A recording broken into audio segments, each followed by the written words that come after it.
Ba-doop-ba-doo.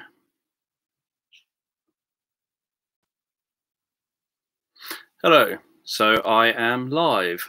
With any luck, this is the 60th one of these, and if you find this interesting or helpful, feel free to give it a thumbs up.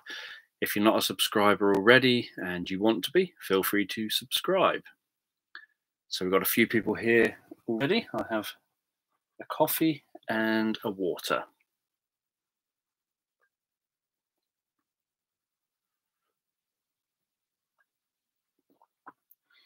My coffee's just made, so it's quite warm at the moment. Not used to drinking warm coffee. Normally it goes cold by the time I start drinking it. I have a how to learn hypnosis or learn hypnosis in an hour video on my channel. That's the easiest way to get started learning the basics. And I have I read the whole of, so there's a playlist of me reading the whole of my Hypnotherapy Revealed Introduction to Hypnotherapy book and Hypnotherapy Revealed the Ericksonian Approach book. So, and all the answers to all the questions of whoever asked me questions during that as well. Just put those there. Line them up a bit better.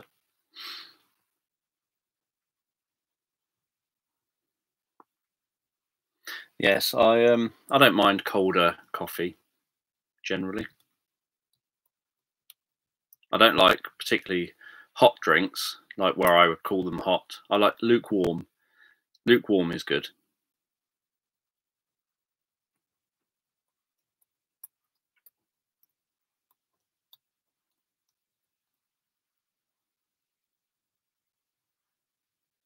Sounds like a fun job.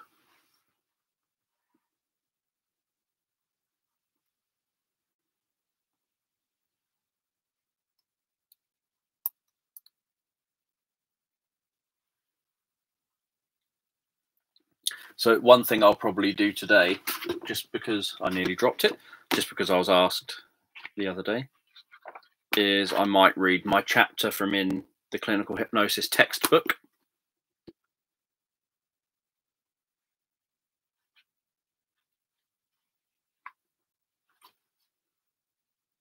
All I've got to do is remember where it was. 229. Let me find that now.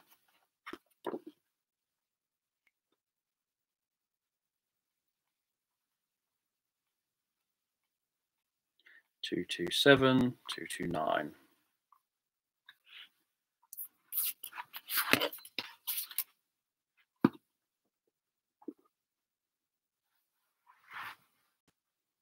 Well, whether I am or not, I'm going to.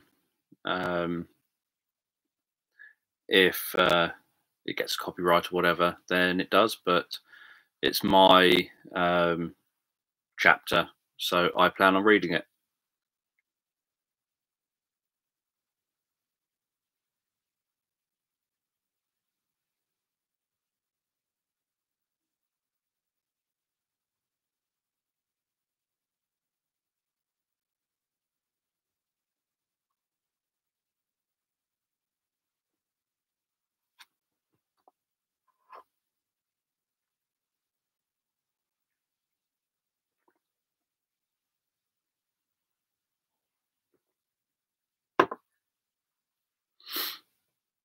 You're ignoring them. That's always good.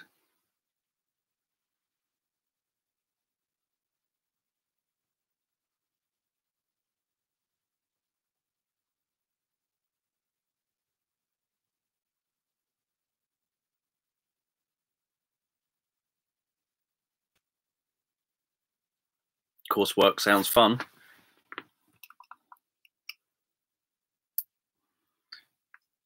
At some point, I think I need to fix my microphone stand. I think it's broken a bit.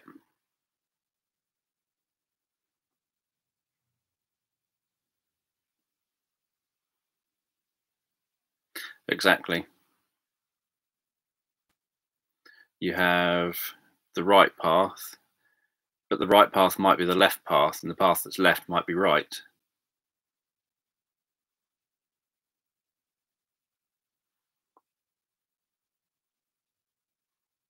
Cool. Was the Facebook thing any good? What can you do on it?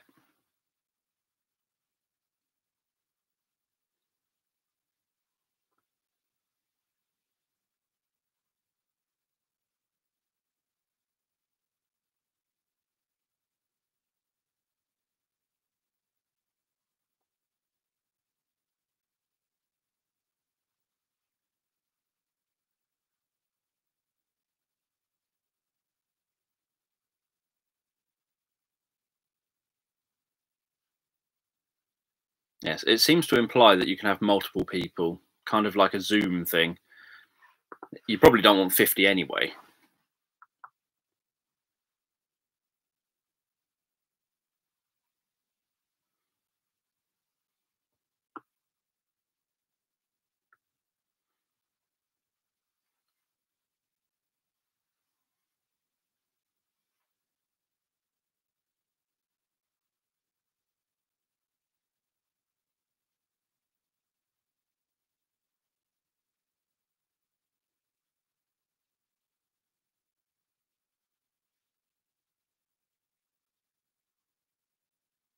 You probably want maybe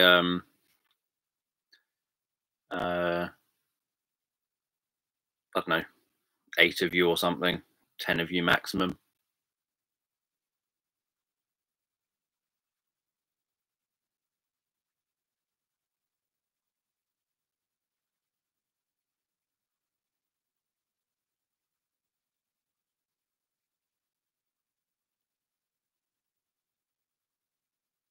Hello. See, I refuse to do Zoom meetings, or any of these sort of meetings if I can help it. I've had to go and do Zoom meetings before with other authors, and really don't like it.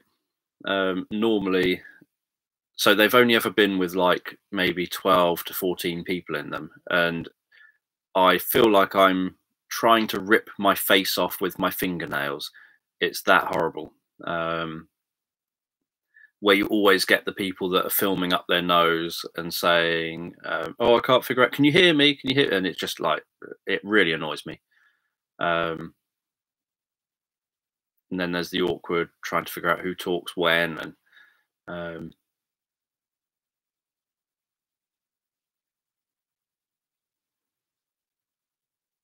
yeah, if it's one on one, it's not quite so bad.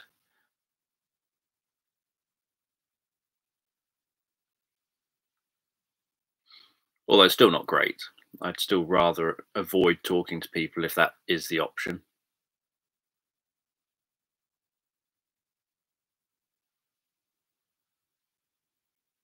Well, that's what happens here. You lot have your little chat off camera.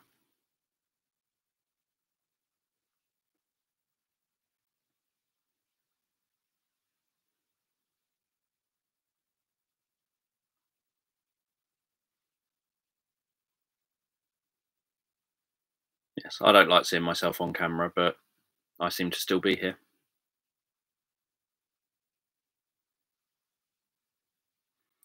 I have to have Skype meetings occasionally and Skype calls with people. I haven't had to do, well, Google Hangouts merged with YouTube.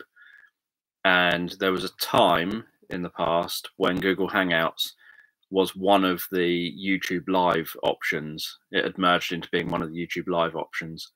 Um, but now it's not. So I don't know if it still exists beyond that.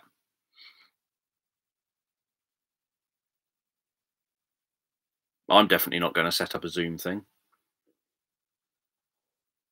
It was your suggestions. I just said, "Oh, Zoom is a service that does that."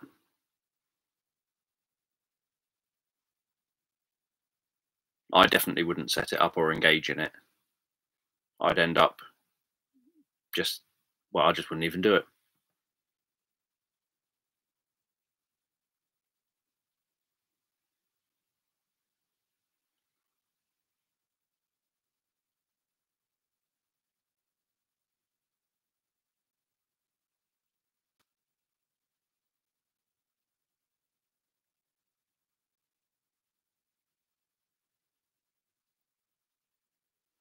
Fortunately, I don't have a Gmail account.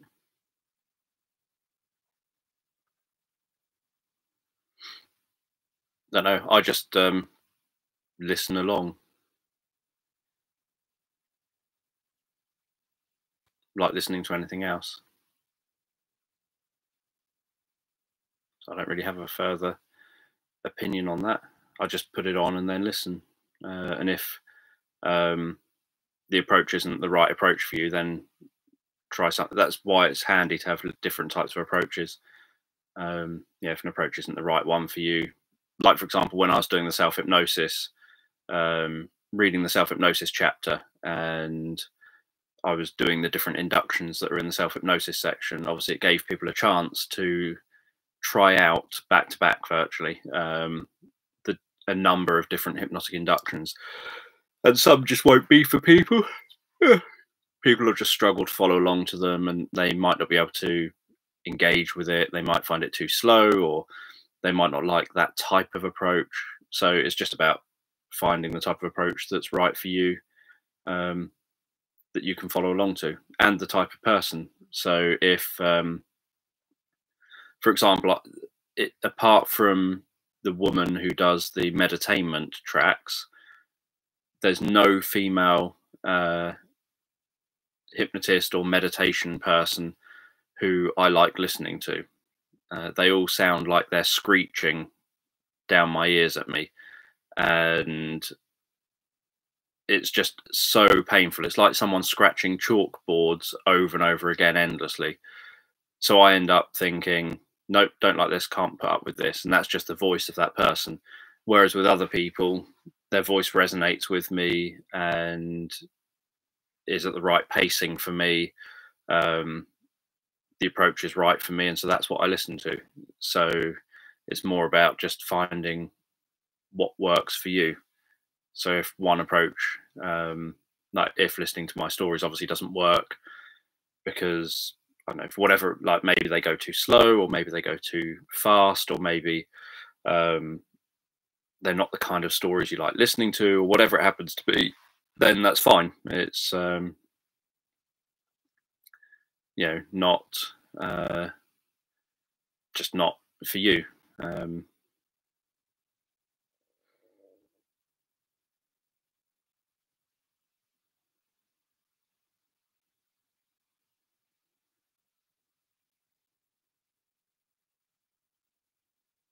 And obviously, if you work one-to-one with somebody, then that's all information that you would share with them while you're having your chat.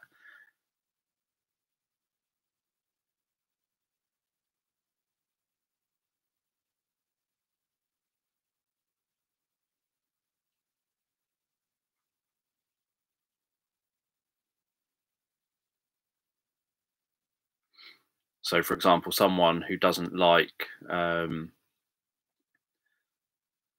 kind of guided imagery type inductions, you just wouldn't do a guided imagery induction with them. They would you'd have a conversation about what approach would work for them and what they would like and what they expect, etc.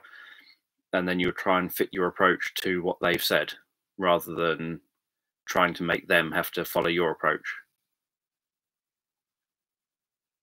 And someone else, for example, might not want an arm levitation kind of induction, so you wouldn't do that with them.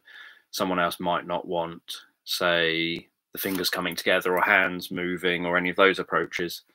So you just try and do what's right for that individual, and ideally take your lead from the individual.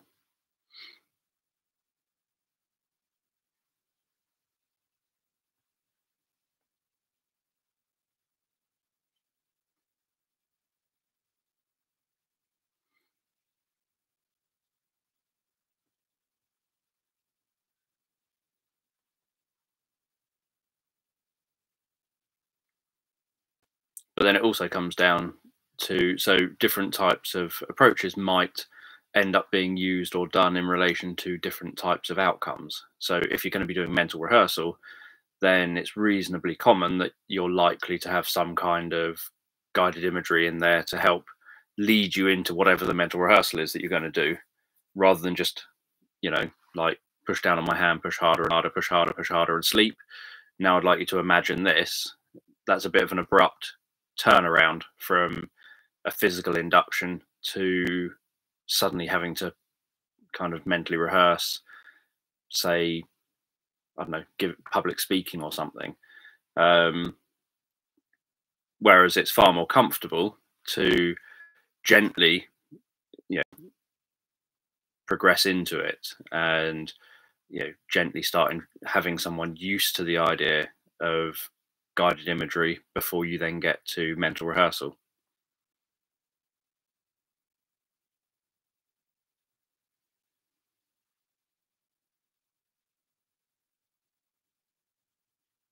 And a large part of it also comes down to expectations. So I get people, for example, who will say on my Learn Hypnosis in an Hour video on YouTube, they'll say, I've watched this and I can't hypnotize someone. Can you tell me how to hypnotize someone?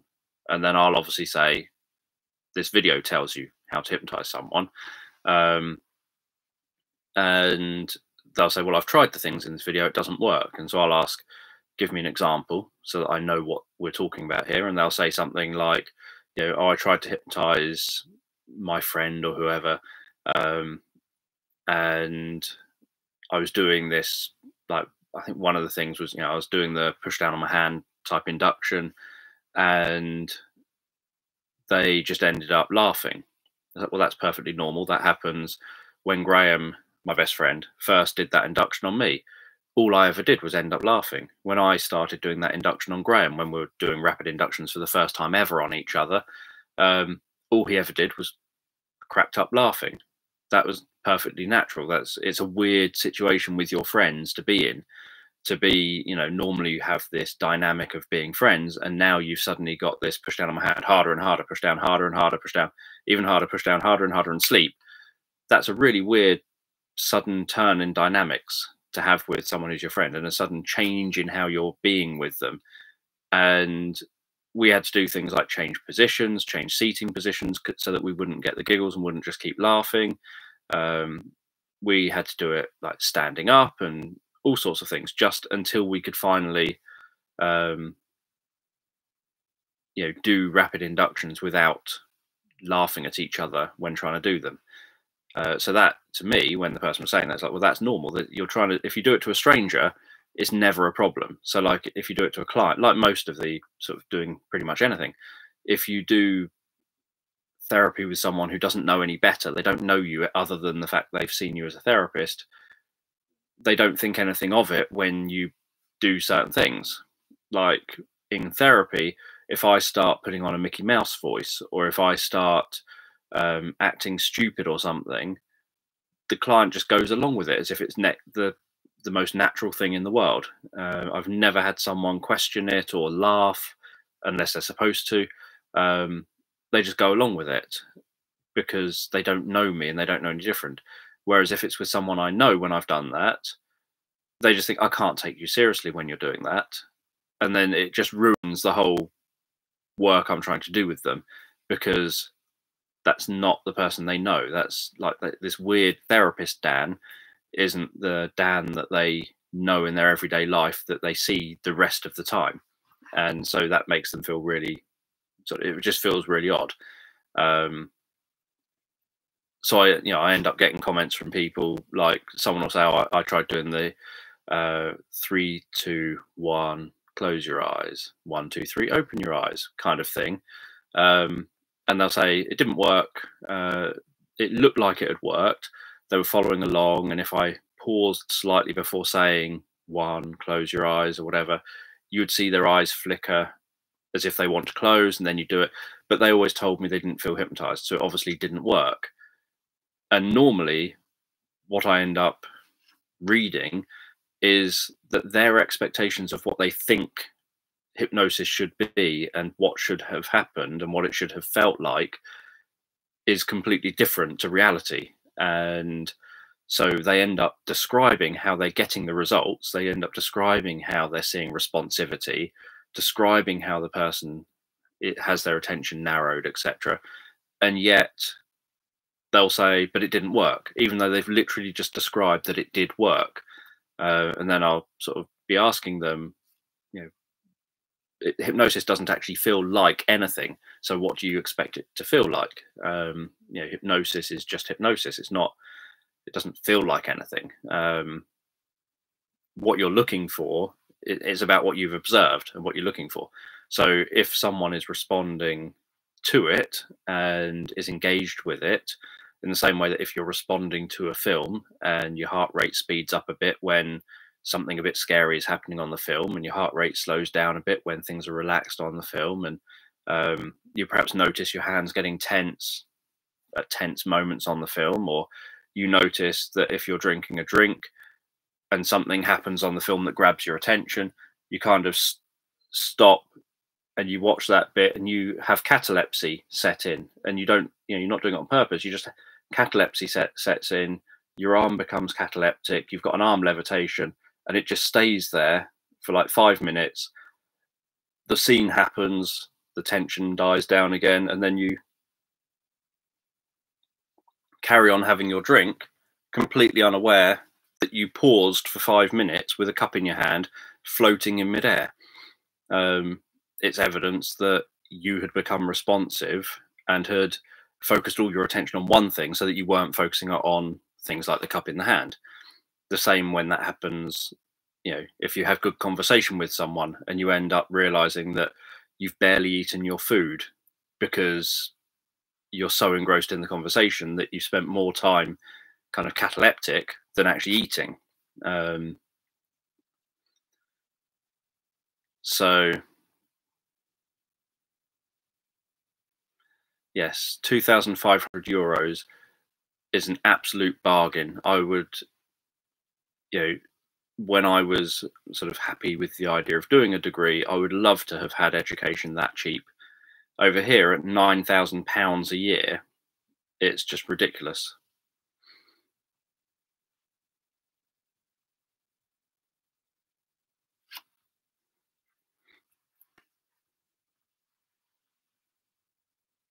Because £9,000 a year, I don't know what that is in euros. What, €10,000 or something?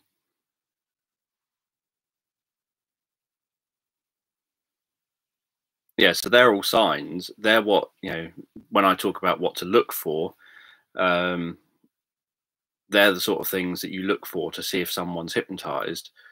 The subjective experience, like what it felt like, for example, internally, is normally what were you doing. So if it's a relaxation induction, then the person may well have felt relaxed, but feeling relaxed isn't hypnosis. If it's a relaxation induction and the person didn't feel relaxed, then there was something not resonating perhaps with them. Maybe they weren't following along to the induction. Maybe they were elsewhere in their mind while you're trying to do a relaxation induction. Maybe they weren't following along when you were talking about them, perhaps relaxing their body or whatever it happens to be.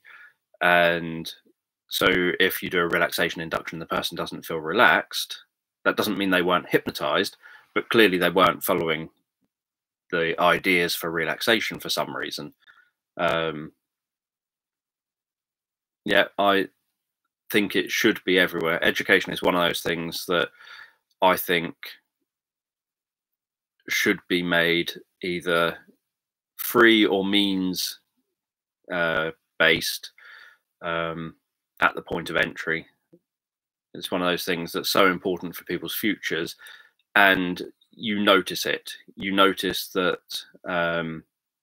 you know, there are people who believe incredibly wacky ideas because they don't seem to have learned. In fact, just putting higher education aside, literally, I think one of the most important things that the education system could teach, other than things like money management and stuff, which would be nice if they taught stuff like that. Something I would love to see the education establishment teach from a very young age is, you know, skeptical thinking, is being able to challenge beliefs, you know, thinking rationally. All the stuff you start learning when it comes to doing degrees and things would be good if that was all taught at a much younger age.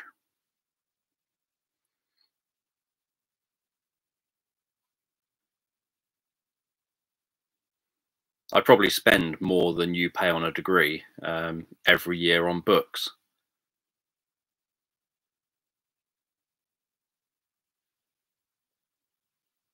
Exactly.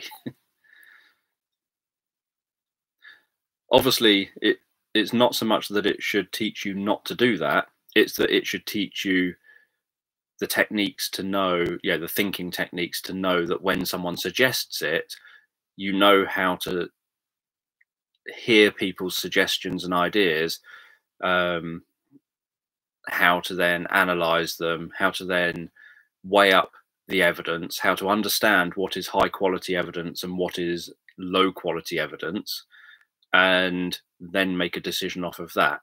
So that if someone presents a really stupid idea, you don't end up thinking, well, they've said it, so it must be true. Let's just do it.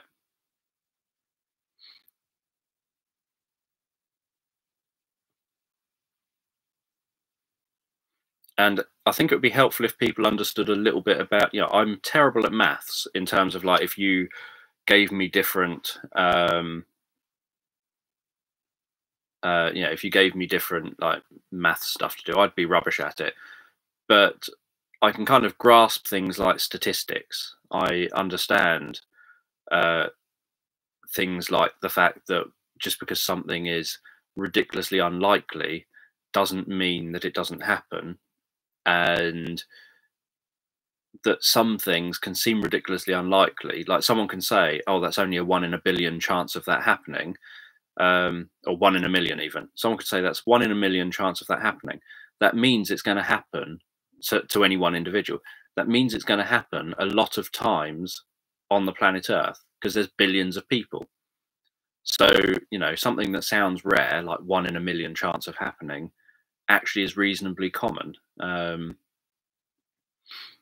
So I think people understanding statistics and understanding,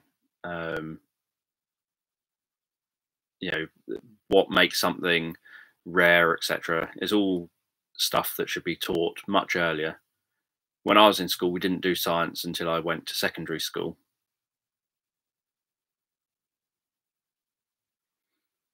And I would like to have done science in primary school. I had books on science in primary school, but not related to the primary school.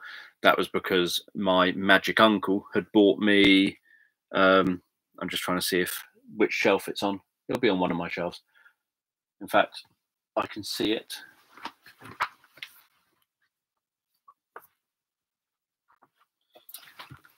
When I was in primary school, my magic uncle had bought me that book, Fact Book of Science. And my mum tried to say that I shouldn't have it because it was too advanced for me. And I told her I should have it. And I found it very interesting. And I read it lots and lots and lots and still have it, obviously.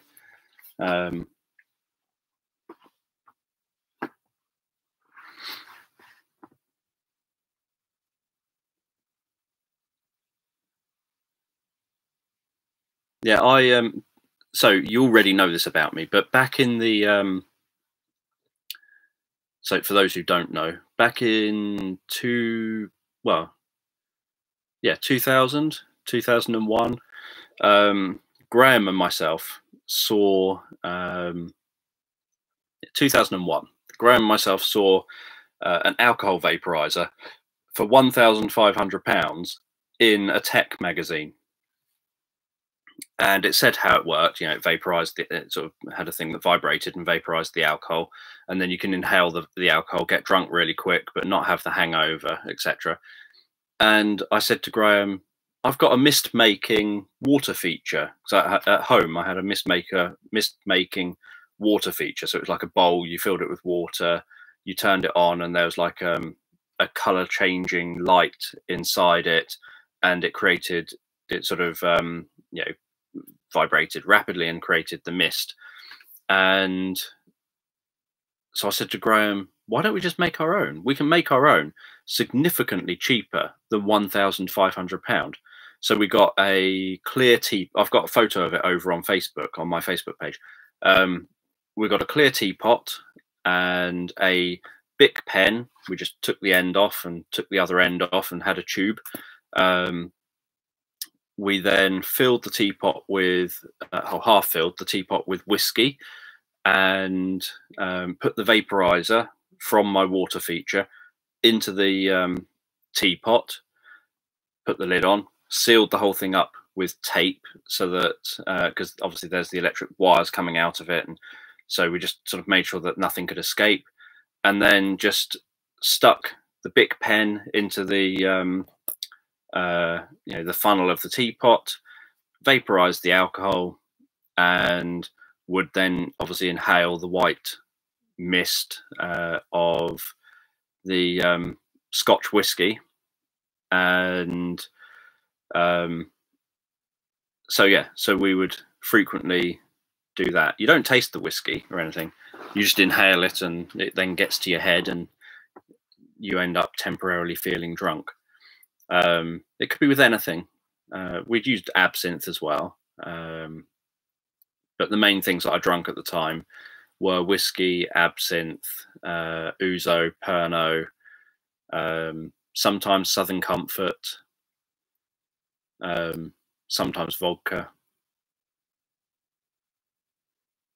But you would just kind of half fill the teapot and then turn the thing on, and you'd have this thing you'd be in a pitch black room, as we often were whenever we got together to have a drink. You'd be in a pitch black room.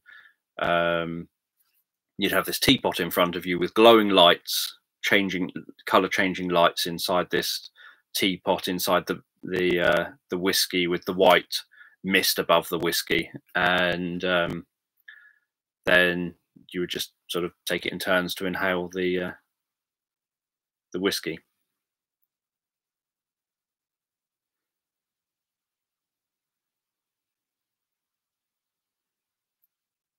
Yep, explosions happened when I was at Butlins as well.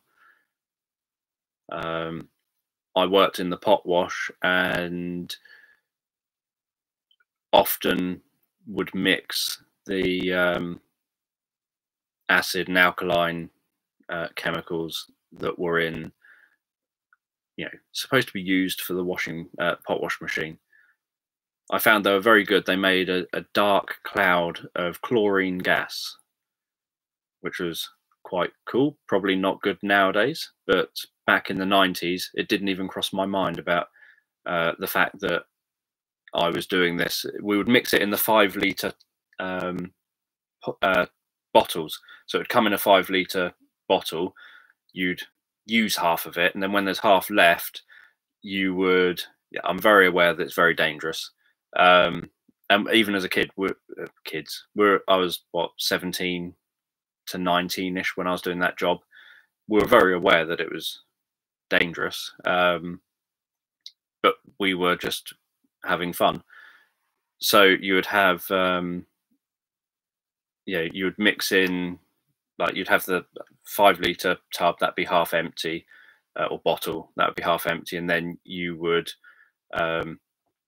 quickly pour in the other chemical, quickly seal it, and then try and place it before it expands. You'd have the expanding time is the time you've got to run away before it explodes, and then all the gas just goes everywhere. But we didn't think particularly sensibly back then. Nowadays, we would be obviously probably not even giving it a go.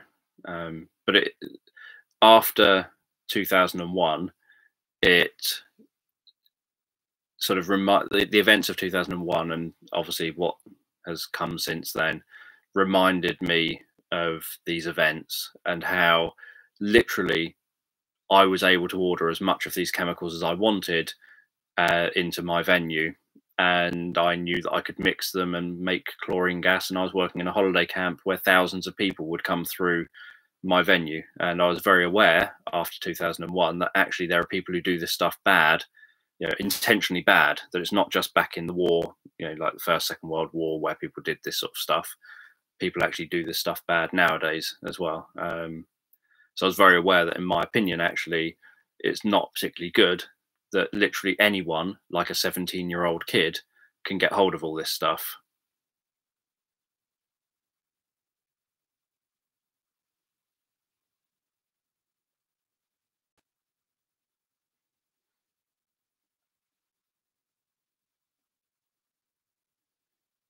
And hopefully that you can't now. I like to think that you wouldn't nowadays be able to get hold of whatever quantity you wanted. Because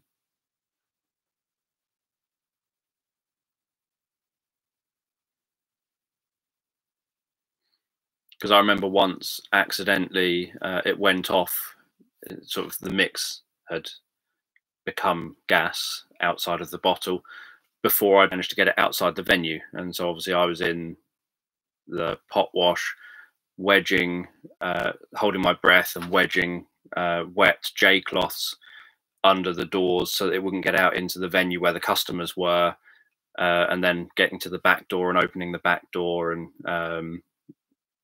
trying to get all the gas out the back door with no one coming into the pot wash while I was doing that and getting all the gas out. And then you sort of got this cloud of gas coming out the back door. So really stupid when young. You do things because you think, I like chemistry, I like mixing chemicals. And so you then just do these things. But the world is such a different place nowadays because obviously, back then there was no internet. There was no, I didn't have the internet. So there was no internet like nowadays. There was no one did anything like that. You never saw about anyone doing anything like that really over here in the UK. From a bad perspective, it wasn't until kind of 2001 where it's sort of thrust in your face that there are people that cause harm to multiple people, and the world changed in terms of protection from harm like that.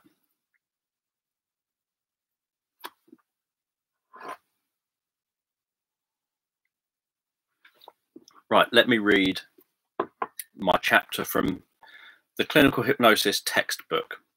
So this Clinical Hypnosis textbook, this is the 3rd edition, I think. Yep.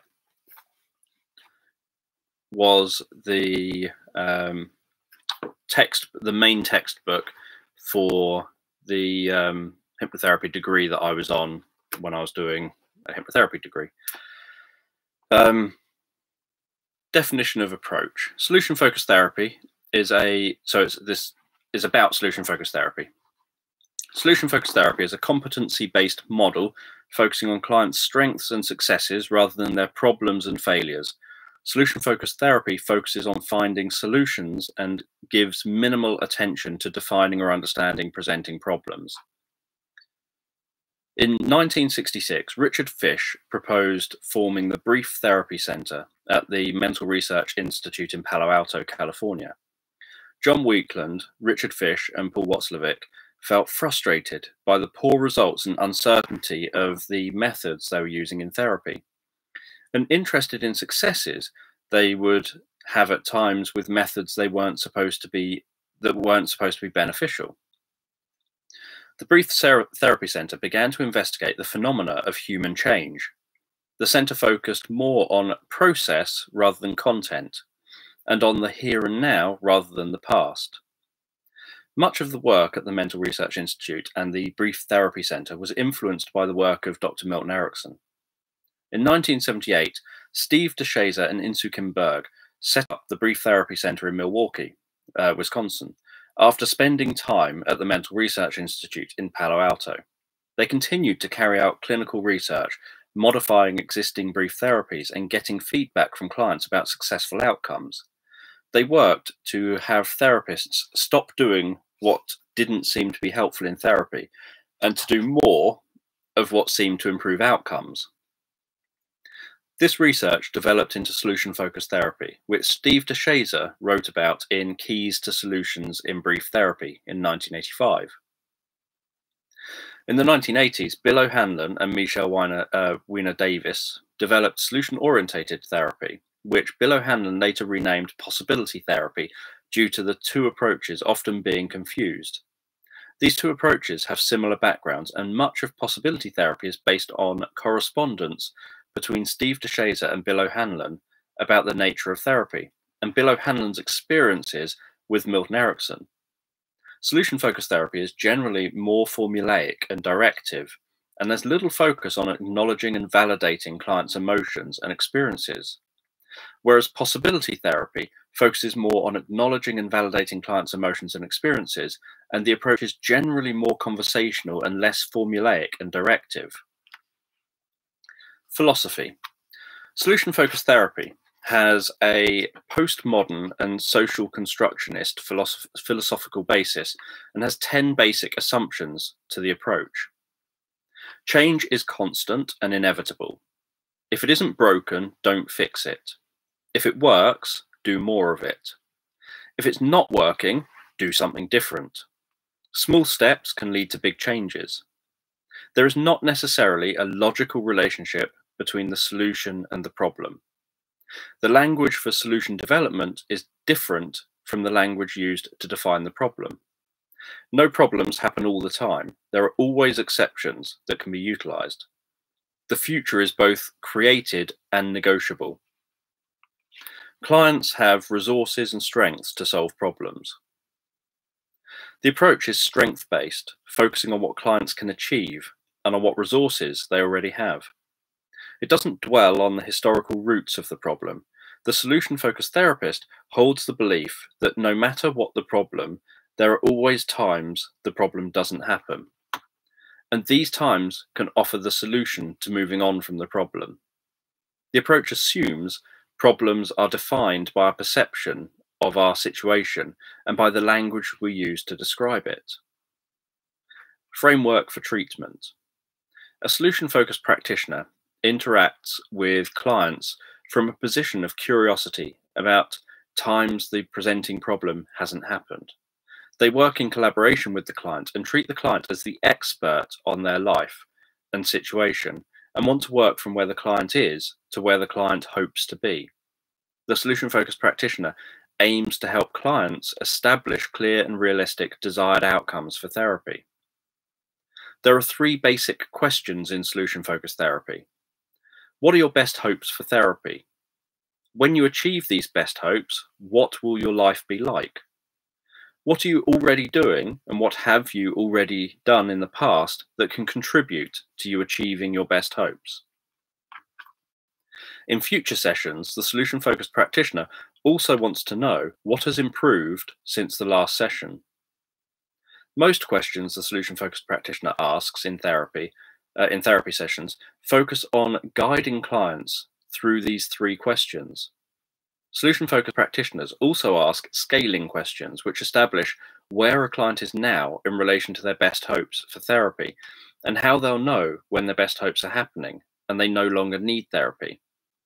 And it's common for the solution-focused practitioners to take a break during the session. The break is often about 35 to 40 minutes into the session that lasts about 5 to 10 minutes. Some solution-focused therapy sessions are often carried out by a small team of practitioners, one practitioner facilitating the clinical session and other practitioners watching the session on a monitor or through a one-way mirror.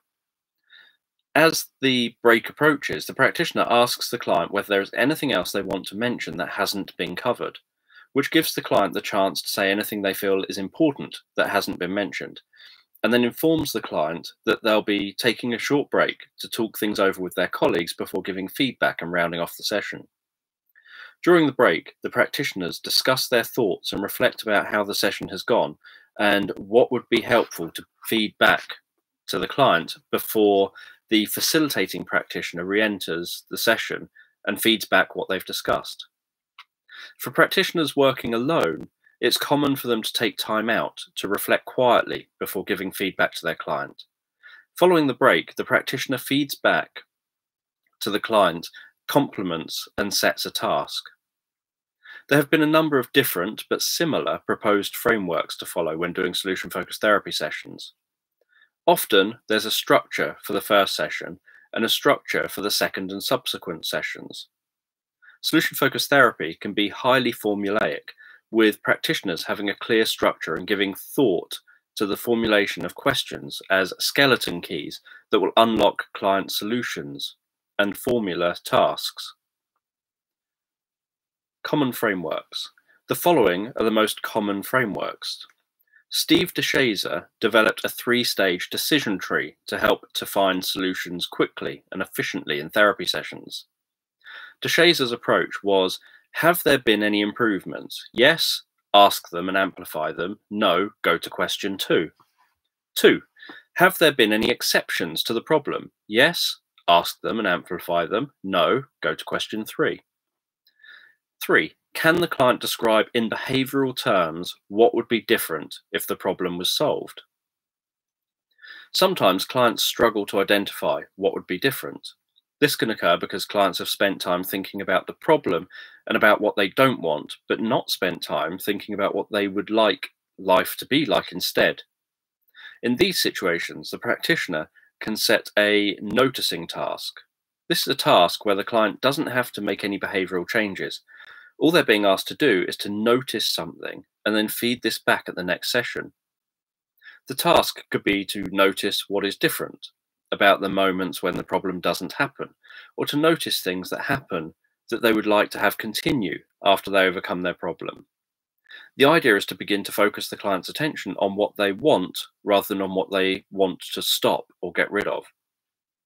For further sessions, DeShazer proposed a decision tree to look at progress and the way forward in the second session.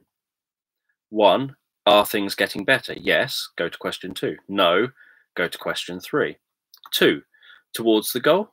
Yes, go to question 4. No, go to question 5. 3, are there changes? Yes, go to question 2. No, go to question 5. Is it enough? Yes, terminate therapy. No, what else needs to happen? And 5, do something different. Jeffrey Gottman proposed 5 stages that he felt were the essence of solution-focused therapy sessions. Co-constructing a problem and goal, identifying and amplifying exceptions, assigning tasks, evaluating the effectiveness of tasks, and re-evaluating the problem and goal. Therapy would begin with the solution-focused practitioner and the client defining a solvable problem. For example, depression is vague and doesn't clearly describe the problem, whereas someone describing the key behaviors that they do as part of the problem can give an idea of what needs to change. It also ensures that the client doesn't have unrealistic expectations or views about the problem. For example, a client may say that they have a fear of loud noises, and when you ask them to describe the problem, they may state that they jump when they hear a loud noise.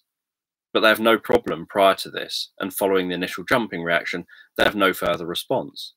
This could be seen as having inappropriate expectations about the problem, where they're seeing that they have a problem, but are describing a natural instinctive response to sudden loud noises. The practitioner and client can identify a clearly defined goal about what the client wants their situation to be. And then the practitioner can explore times that the problem hasn't happened in the past and what was different about those times before ending the session with a task.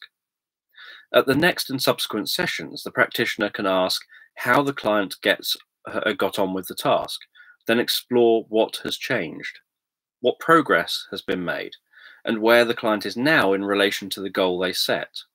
If the client has reached their goal, they can end therapy.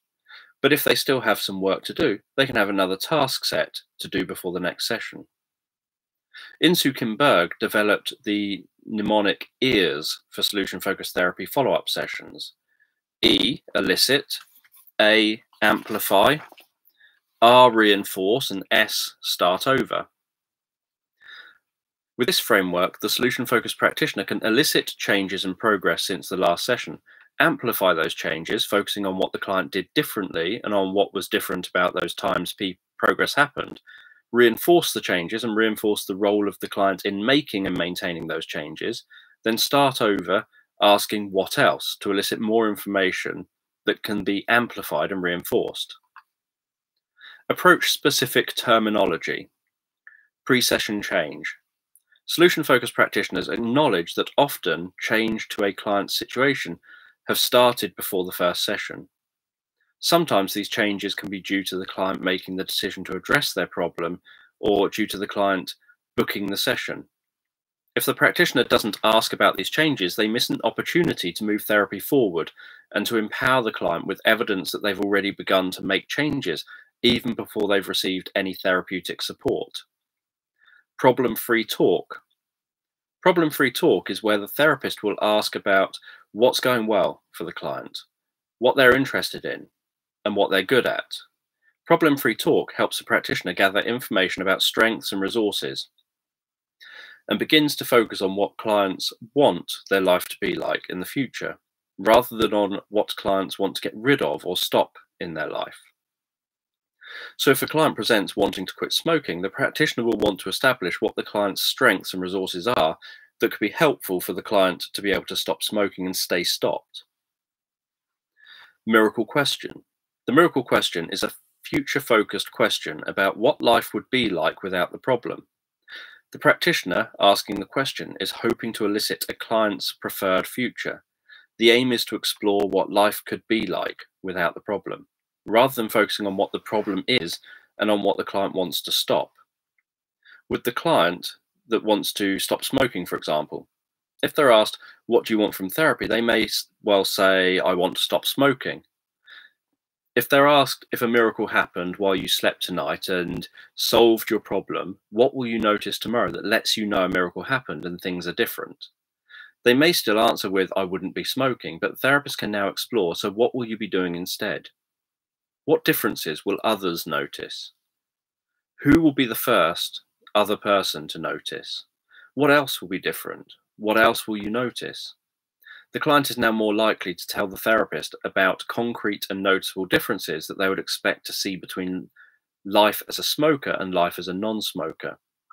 They may talk about getting up in the morning and having a coffee while watching breakfast news on TV, feeling full of energy, breathing comfortably and freely, having more money, the house smelling clean and fresh and looking neat and tidy, taking up a hobby, feeling more relaxed.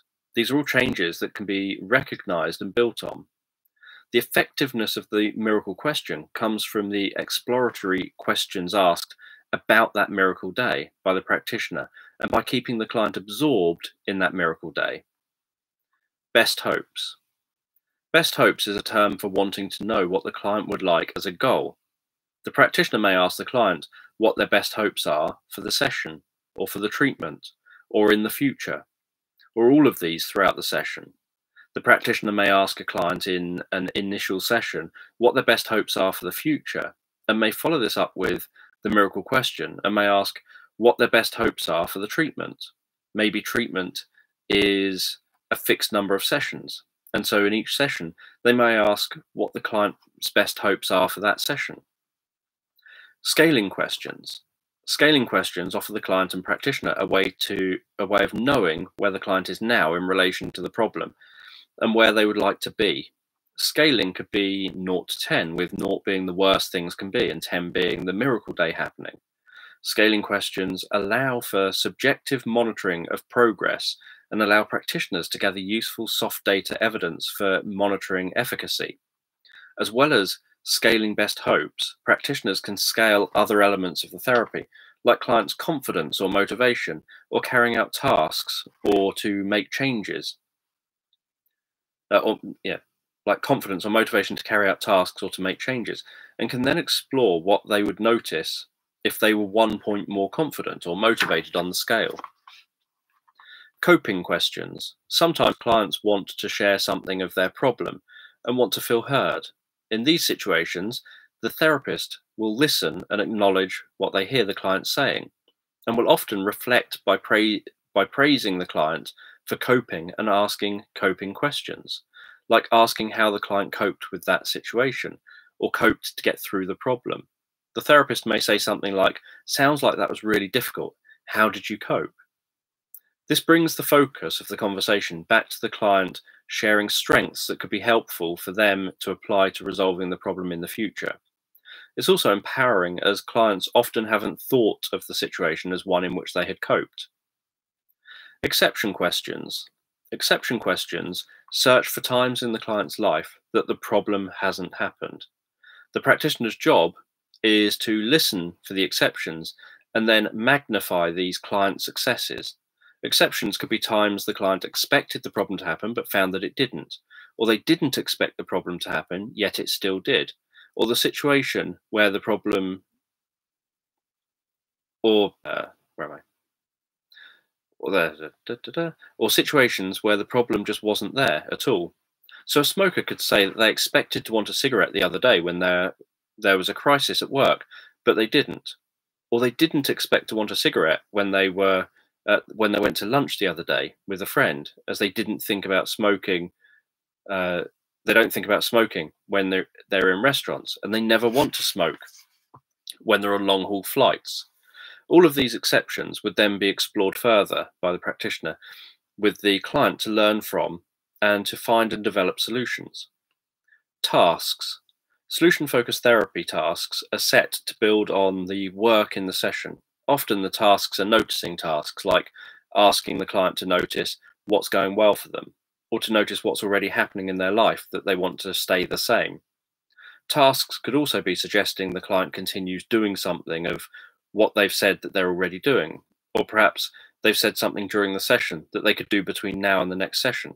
And so the practitioner states they'd be curious to find out at the next session how the client gets on with that. Or the client could be asked to pick one day over the next week, and on that day, pretend that the miracle has happened and act as if the miracle has happened. Tasks can be phrased or gathered as gathering further information to help the client move forward. For example, asking the client to act as if the miracle has happened to see how it makes the day go differently, and that can then be discussed at the next session. Objectives of approach. The main objective of the solution-focused approach are to help clients do more of what is working in their life and less of what isn't working. It isn't necessarily to focus on the problem or on what needs to be resolved specifically in relation to the problem. Often, solutions can come from making changes in completely different areas of the client's life. The solution-focused practitioner's aim is to develop a collaborative relationship with the client to help that client bring about change towards the goal that they have decided on. Specific applications. Research data across 32 studies on the use of solution-focused therapy for a range of problems showed successful outcomes in 65 to 83% of cases over an average of 4 to 5 sessions. The most common peer-reviewed research studies have addressed children's behaviours and academic problems by working either with the children directly, with the whole family, or with the parents in individual or group settings. The main three areas that show solution-focused therapy to be more effective than treatment as usual are working with children to change their behaviour and address their academic problems, treating adult depression, and treating addiction. Work with children. A review of 38 studies published between 1990 and 2010 looking at working with children found 32 studies favoured a solution-focused approach. 4 studies were neutral against other approaches, and 2 studies didn't support the use of the solution-focused approach. A review of 14 studies addressing youth behaviour and academic problems and 4 studies on crime and delinquency found significant improvements and positive trends with the use of solution-focused therapy. Depression. In a systemic review of 43 studies, significant positive benefit from solution-focused therapy was reported in 74% of studies, and positive trends were reported in 23% of studies, with the strongest evidence for effectiveness being for the treatment of depression in adults and fewer sessions being required for treatment than alternative therapies. Addiction. Solution-focused therapy with substance abusers has shown to lead to significant improvements. With problem drinkers, 84% of inpatients that received solution-focused support remained abstinent or successfully controlled their drinking at 4-year follow-up, and 82% of outpatients that received solution-focused support remained abstinent or successfully controlled their drinking at 4-year follow-up. There have also been improvements in gambling problems when the solution-focused approach has been used with an initial session of cognitive behavioral therapy and motivational interviewing. Other problems. Many other areas show solution-focused therapy to be promising or achieving statistically similar results to treatment as usual. Other areas where there is early research is in the use of solution-focused therapy with guided imagery to improve golf performance, which may pave the way for further research using solution-focused approach with guided imagery for performance enhancement. There is also growing evidence of the effectiveness of using solution-focused approach within child protection. The signs of safety model to child protection that was developed in Australia by Andrew Turnell and Steve Edwards integrates solution-focused ideas into a child protection safeguarding framework to ensure safeguarding questions are asked where necessary. There's a focus on working collaboratively with parents, sharing professionals' concerns, family members' concerns, and what professionals need to see happen to make children safe, and establishing concrete goals, strengths, and a way forward using scaling for measuring aspects of the situation. Early research around integrating a solution-focused approach into executive coaching, well-being coaching, and life coaching shows promising results around goal setting and attainment, and resilience and well-being. There's also research into using a solution-focused approach within parenting to address youth challenging behavior and reduce youth crime and antisocial behavior. Solution-focused therapy matches the outcomes of a range of other psychotherapeutic approaches in the treatment of a wide range of problems, but it often requires fewer sessions. Clients best suited to this approach. Clients best suited to the solution-focused approach are those that either have a clearly defined goal or have the ability to formulate a clearly defined goal within therapy. The approach is also suited to those that are ready to think about moving forward from their problem and look at what they can or need to do differently. Contraindicated clients are those where the client struggles to understand or grasp the concepts of the approach and perhaps keeps responding with answers stating what they don't want rather than what they do want, and being unable to establish what they would like to achieve in therapy, and being unable to identify what their role in this would be. A contraindication is also at times when sticking rigidly to the solution-focused approach may put a client or child at risk of harm, as highlighted in the systemic review of solution-focused brief therapy with children and families. And so that is the end of that chapter.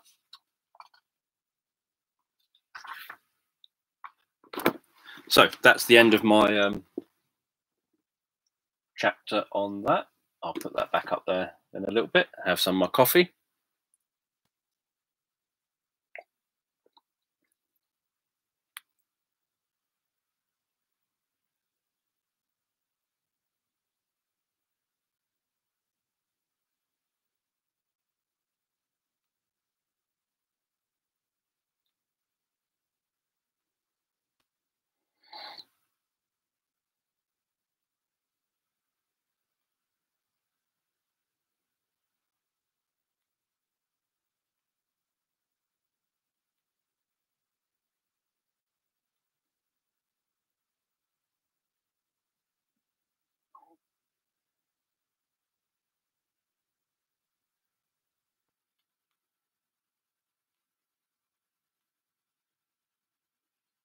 I wonder why the audio went all crackly on you. Hope it's better now.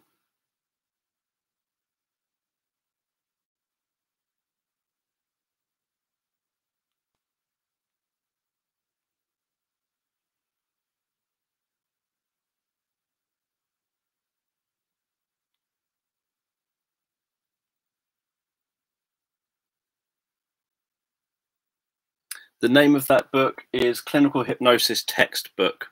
And I was just reading the chapter that I wrote for that book, just reading about solution-focused therapy. Yes, I like the solution-focused approach, hence writing about it in that book.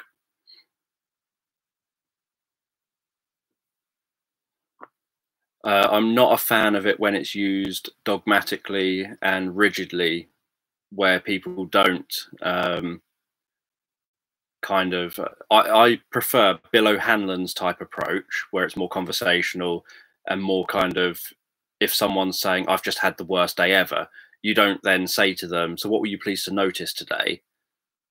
which is the DeShazer kind of form of solution focused therapy that people who learn that style get taught. What I like is someone says, I've had the worst day ever. You say, you listen to them and perhaps say, that sounds like it was really awful. How'd you cope? You try and respect the fact that they obviously want to tell you that, and you meet them where they're at and then move forward from there with some strength-based thing or positive thing or forward-moving thing. I much prefer that kind of style personally.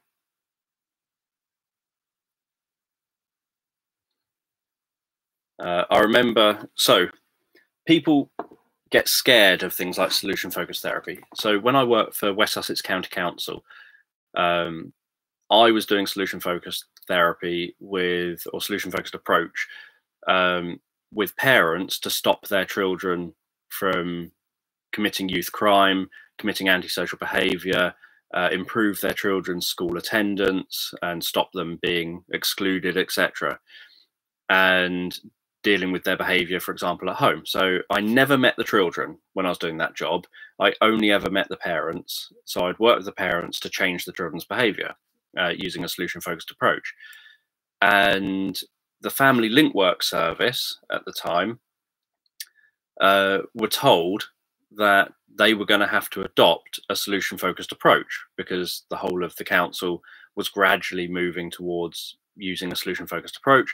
So they were told, you're going to have to adopt a solution-focused approach. And the manager of the West Sussex Family Link Work Service was getting loads of backlash from his entire team saying, we refuse, we're not going to do it. We want to be able to go out and do things our way, how we've been doing them.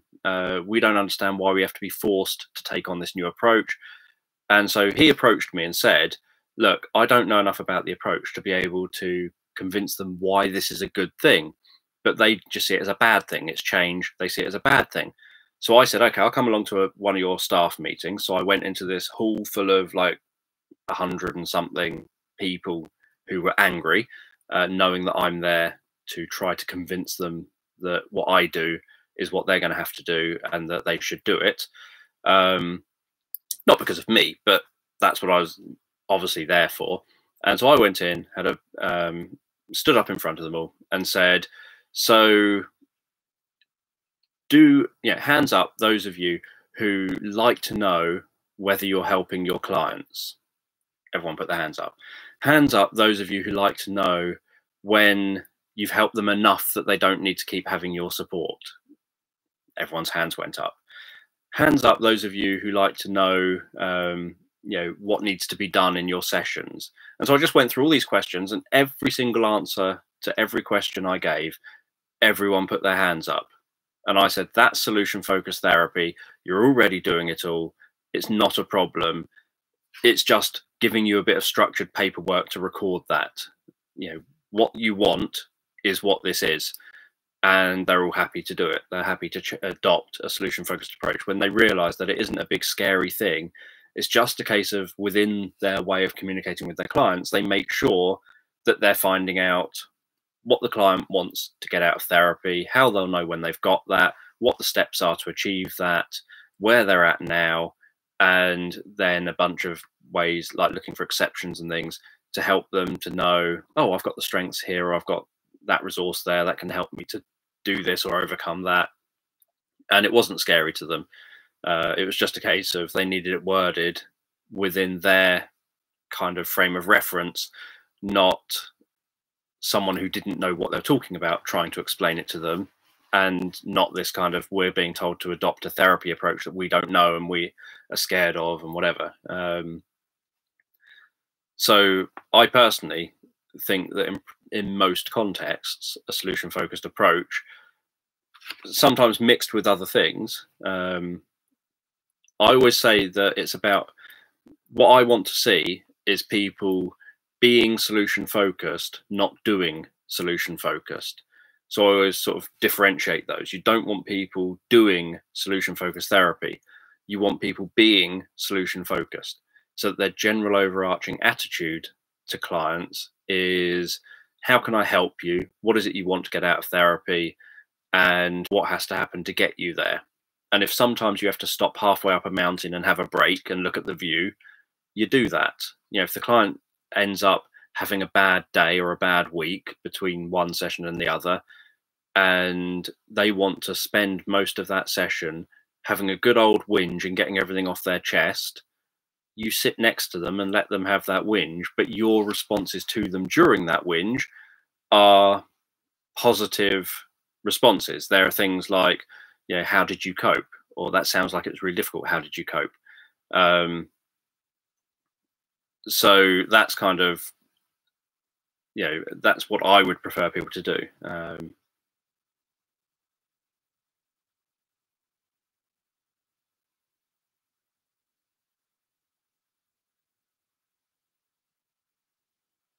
That's up to them. I'm happy to walk away from people if they don't feel ready to accept therapy yet. If someone says to me that they don't want to see me and they think that it's just wasting time, I'm happy to kind of say, well, when you do want to, I'm here for you. But until then, that's fine. Go away. It's no big deal. It's their choice. I do work with, or I don't now, but I did work doing parenting orders. And parenting orders are where the client is essentially forced to have to see you for a period of time the court has set they have to see you for. So the court might say, you've got to see Dan for once a week for 6 months, whether they like it or not. The court order will say, you've got to see Dan once a week for 6 months. And if you don't, and Dan reports back, I report back to the court that you haven't stuck to it, you will be called up in court again and potentially get a prison sentence, or you can get a fine or whatever, different consequences. And so clearly in those contexts, I've got to work with the person, or at least they've got to work with me, because there's a parenting order. They don't want to work with me. They perhaps are someone who doesn't want to work with anyone ever. They are not happy about the idea of working with me. They're often very antagonistic and very angry about the fact that they've got to work with me. And so I would just normally go in and say, right, so before they have a chance to say anything, hi, I'm Dan Jones. I'm parenting officer. I am forced to have to work with you. I don't want to, but I'm forced to have to work with you for the next 6 months to, because of the court ordering that, to try and help you to sort out your kids and how they're behaving. And that kind of takes the wind out of their sails, because I've told them I'm being forced to, I don't want to, but I'm being forced to be with them.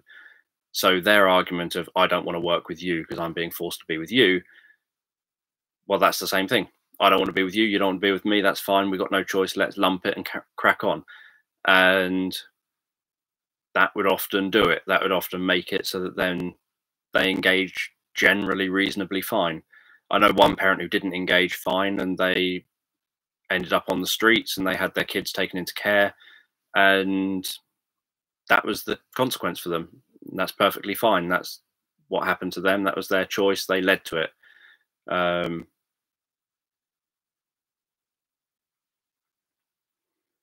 Yeah, with court orders, often people do feel attacked. Doing any kind of parenting work, I feel that parents always feel attacked, even when it's voluntary. I would say probably 90% or higher of the parents that I've worked with, and I've worked with a couple of thousand parents, have felt like they are attacked, felt like even though it's voluntary, they had no choice.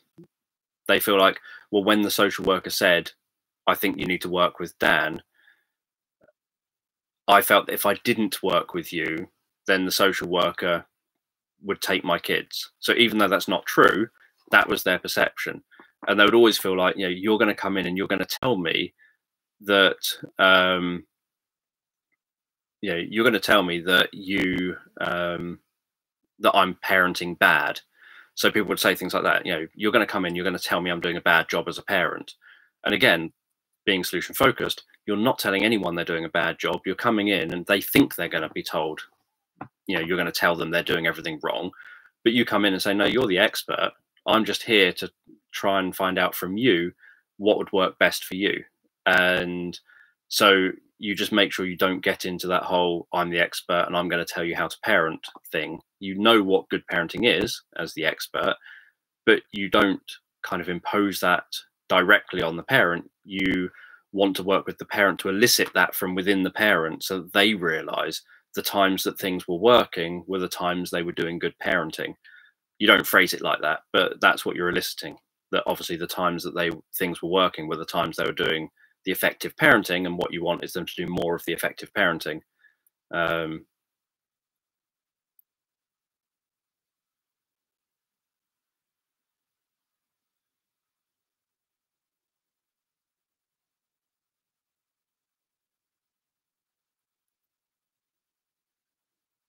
Yeah, most of the people who I was forced to work with and who was forced to work with me were perfectly fine. Once they met me and we would have a tea and a chat every week, they were fine. It was like, you know, all you seem to do is come around here and have a tea and a chat and ask me how things have been going, ask me what's improved, um, you know, empathize with me when I say that I was struggling with something.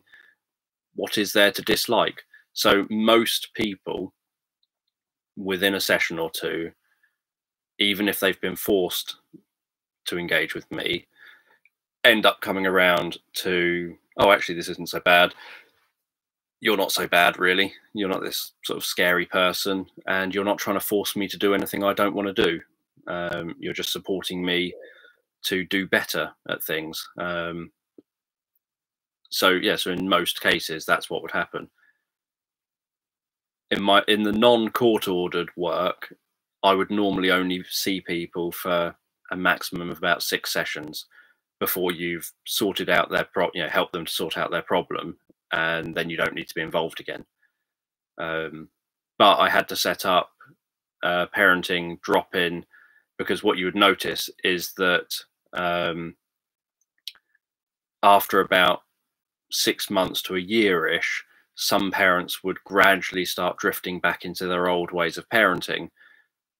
And then some kids, obviously, or teens in this case, would drift back into being teens how they used to be.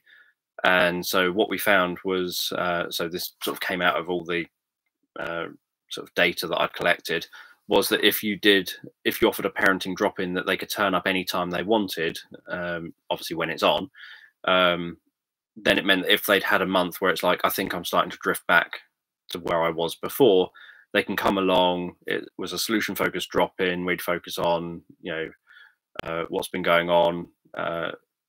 What would you like to achieve? What needs to change to achieve that? They leave with some sort of ideas of what they can go back and do. They leave feeling empowered again. Parents that attend regularly are used to then instinctively being solution focused with other parents who come along. So you end up with all these parents supporting parents. And in fact, there's a new group that's set up off the back of the work I did that is parents supporting parents, where it's run by a parent who I'd worked with, who her and her daughter, they transformed their lives. And that mum now runs a group every month, doing similar to what I did, but with no training. But she just does similar to what I did, where parents come along and they support each other and help to keep each other motivated and on track and what have you.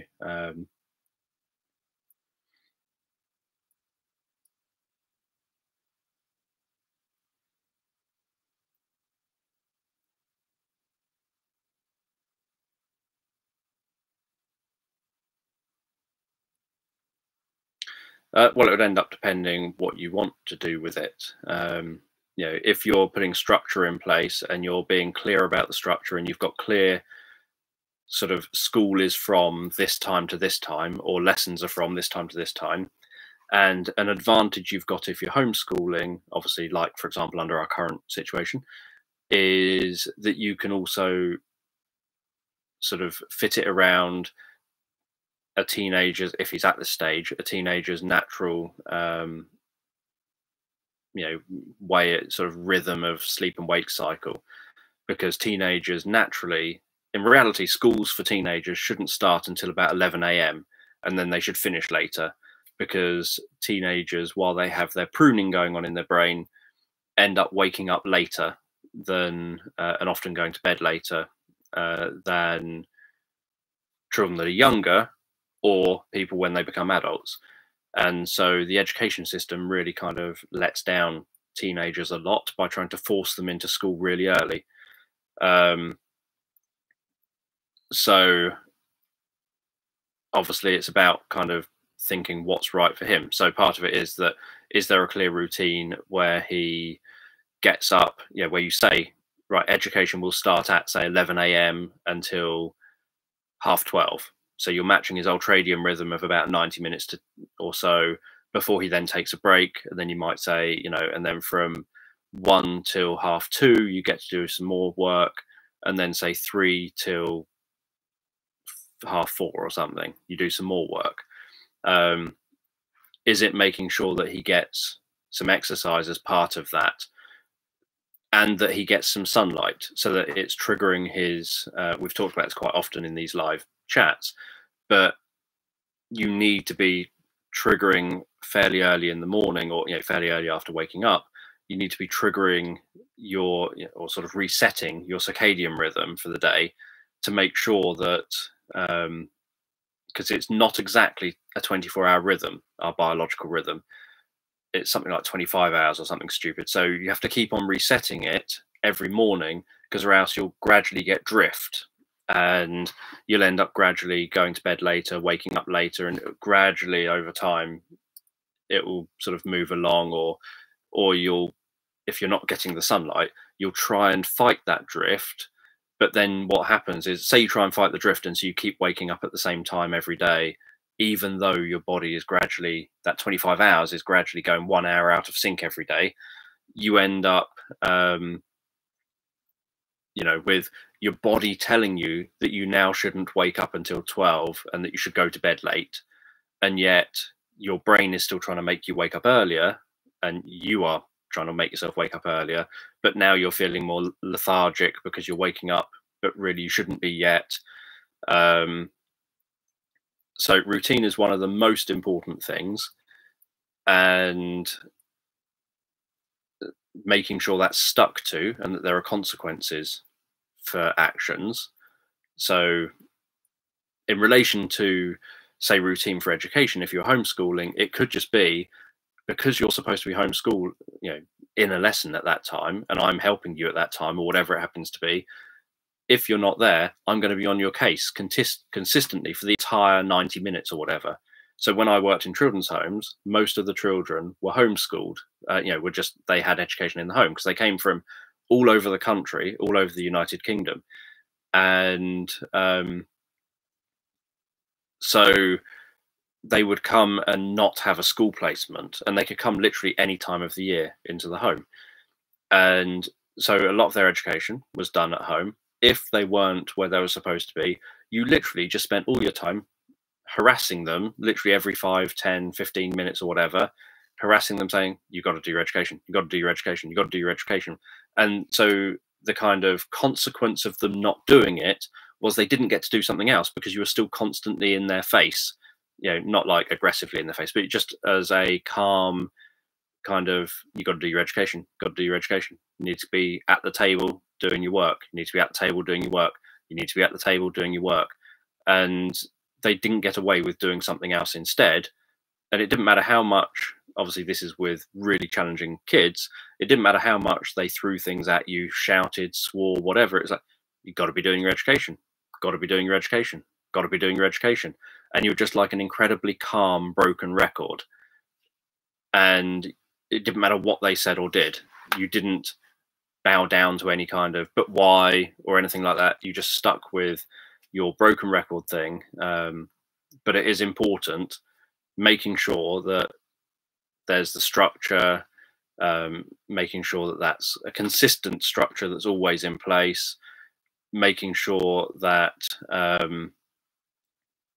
the person has exercise, that routine's there, they have exercise regularly, that where, you know, they get outside for exercise to get some sunlight as well, so that it triggers in the morning, especially, so it triggers you know, the sleep wake cycle. Make sure that they're then more likely to go to bed on at a reasonable time, because their body clock isn't gradually drifting even later and later and later, making it harder to get up in the morning and more likely to stay sort of in bed late. If they go to bed, you're at their in their room. Every 10 minutes, you're saying, you got to get up. You got your education. You need to be downstairs doing your education. You need to be downstairs doing your education. You need to be downstairs doing your education. You need to be downstairs doing your education. And you literally do that consistently, never mind how annoying it is for them. They're not sleeping. They're not having an opportunity to sleep. You know, their curtains are open.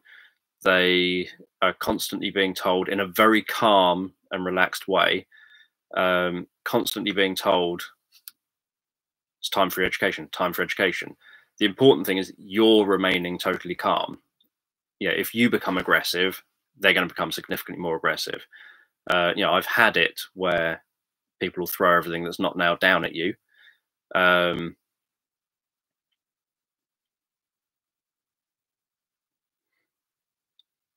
Yeah, in all my parenting work, it's been far less likely that parents have experienced half the stuff that I experienced in children's homes. It does happen, but it is far less likely. Obviously, everyone knows their own children. But the point is, the last thing you want is, out of concern, you know, the last thing you want is to not put boundaries in place and not put structure in place and not put routines and things in place, because you think, oh, but it might upset them, or they might then get angry, or they might have this reaction or that reaction. All that ends up teaching is that they can have those reactions and they can get their own way by doing those things. It's about kind of looking at his basic emotional needs and thinking, how are you helping him to get his need met for, you know, being physically active? How are you helping him to make sure he's got his structure and routines and everything? The last thing you want, and it's not about being antagonistic. So it's incredibly important that you're not antagonistic. You're literally just incredibly calm. You kind of go over the top with yourself to be able to be calm. And so, you know, it's about being incredibly calm. And at the point that someone, for example, when the kids in the children's home would throw something at you, you'd say, great, you're up, I'll see you downstairs in 5 minutes. And you'd leave their room. And if they're not downstairs 5-10 minutes later, you'd go back and say, you got to get up. You need to be downstairs doing your work. Got to get up. You need to be downstairs doing your, and you're just back doing the same thing. And then when they throw something in your direction, great, you're up. I'll see you downstairs. You're not gonna, don't throw things at me. And you don't become antagonistic at all. You don't start saying anything accusing or taking anything personal or anything like that.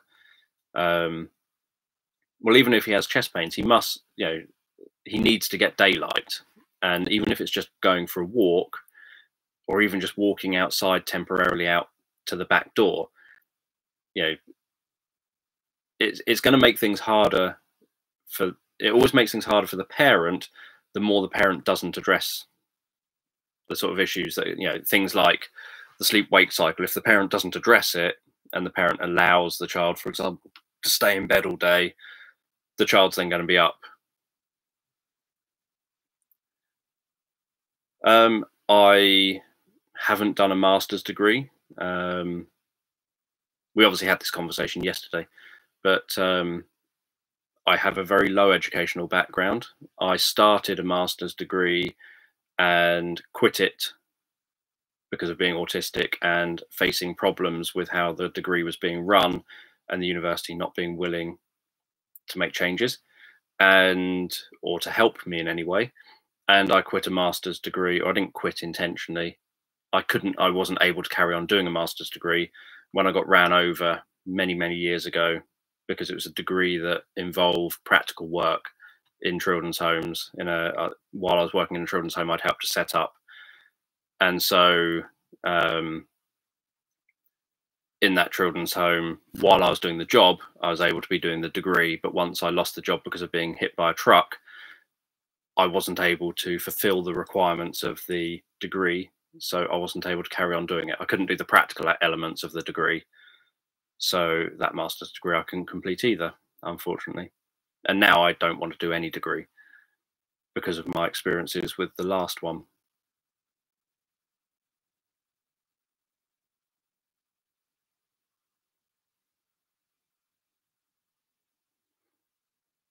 Yep, that's another one of his basic emotional needs that you want to make sure he's meeting. Over in the Facebook group, I shared the list of emotional needs, and it's very useful to look at that list and think, how is my child having all these needs met? And then looking at how, if there are needs that aren't being met, then looking at how can that they be helped to meet those needs. So, you know, you would then look at things like independence. How can he be helped to have his need for independence met? That could even be, for example, it doesn't have to be, obviously, there are things like making sure he is having contact with others. If to hit, it's always about what's his level of having those needs met. And so, for example, if someone tried to force me to have social contact, lots of people, I know I have been, I would probably just shut down more, and I'd probably get angry with them because I think I don't want that much social contact. So it's always about meeting the needs within your level of how much, or, you know, within their level of how much they want or need that need to be met. But for example, like with independence, one thing with independence is having them help to do the rota, you know, to do like the school timetable that you do at home or whatever, having them to help to put all these bits into place. That helps them to have the independence. It helps them to have a feeling of control over things in their life. People want to have a sense of structure and everything. So having that timetable then built in then gives that. They want to feel a sense of being loved and everything. So obviously they're going to want a parent who's constantly saying education's important, so you need to do it kind of messages. They're going to want to feel a connection with others. So it's looking at how that is there. So, and obviously they need to also think about making sure they're exercising and stuff. Even obviously, again, it's down to them and their needs and their level of. So, for someone who's got serious health problems, exercising might literally be doing a couple of stretches, and that might be enough exercise for them because for them and their needs, that's it. For someone else, exercise might be they go on a 20-mile run every day. So all of these things are kind of subjective and only about the individual that we're talking about. It's not like you can transfer it over. But one thing is being mindful of things like the sleep-wake cycle and the fact that the natural sleep-wake cycle isn't exactly 24 hours. So it gradually drifts and starts giving you essentially jet lag or a feeling like jet lag as time goes on. If you're not constantly going and getting daylight, and a lot of shift workers end up experiencing that where they don't see daylight at the right kind of times of day. And, you know, so you could be working in, say, a warehouse or something, and you see daylight in the afternoon or whatever, but when you started your shift, you didn't see daylight because you arrived in the dark. And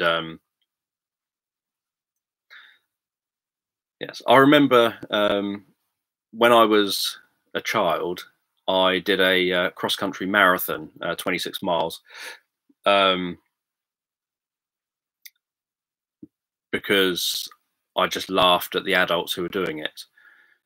So I was, what, 11 or something like that, 11 or 12. And there was a sponsored charity cross-country marathon walk taking place around Arundel, Warning Camp, Amberley kind of area near where I live, or where I lived at the time. And so I'm not remotely competitive. I have no desire to run competitively or anything like that, as was evidenced by my actions in school. But, you know, these parents were saying, oh, yeah, we're just about to do this cross-country marathon. It's 26 miles. It's for charity. And I said, oh, that sounds like, because they were saying how long it was going to take them to walk it. And I thought, oh, that sounds like it's going to take you so long. Why don't you just run it? Because it makes much more sense if you run the marathon than walk it, because then you'll be done quicker, or else you're just wasting your time. And then one of the dads said, so a friend of mine's dad said, if you think you can run it, you run it, and I'll give a fiver to charity. So £5 to charity. And so I said, okay, then I'll run it. And so obviously I then just ran it, so that they would give, obviously no practice or anything, had never ran 26 miles before. But to me, it was just like, okay, that sounds like an easy enough thing to do. Why not just crack on and do it? So yeah, so I just ran it. I think it took, can't remember how long it took. I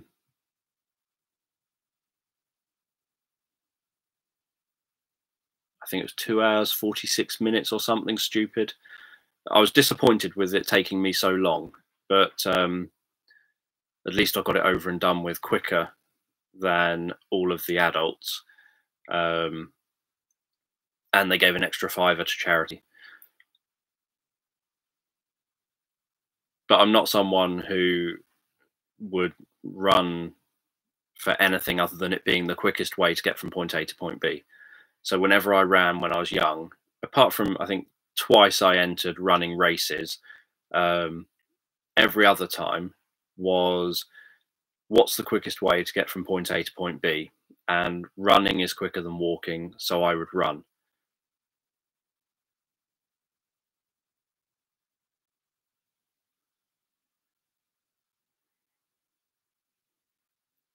Yes, when I was a teenager, and in fact, pretty much still now, I would have a zero contact rule. In fact, if anyone touched, I was very clear about this. If anyone touched me, I would break their arms or anything I had to do to make sure that that contact was broken, and that I would just have a complete, anything comes within this circle, it gets destroyed so that it doesn't end up causing me harm, and I wouldn't care what it is, whether it's someone's arm or whatever. And obviously, apart from with Abby, I still kind of have that rule in my head. I have to fight against it sometimes when people intentionally to wind me up will put their arms around me and give me hugs. I have to think they're just doing that because they're a dick and they're doing it on purpose to try and wind me up.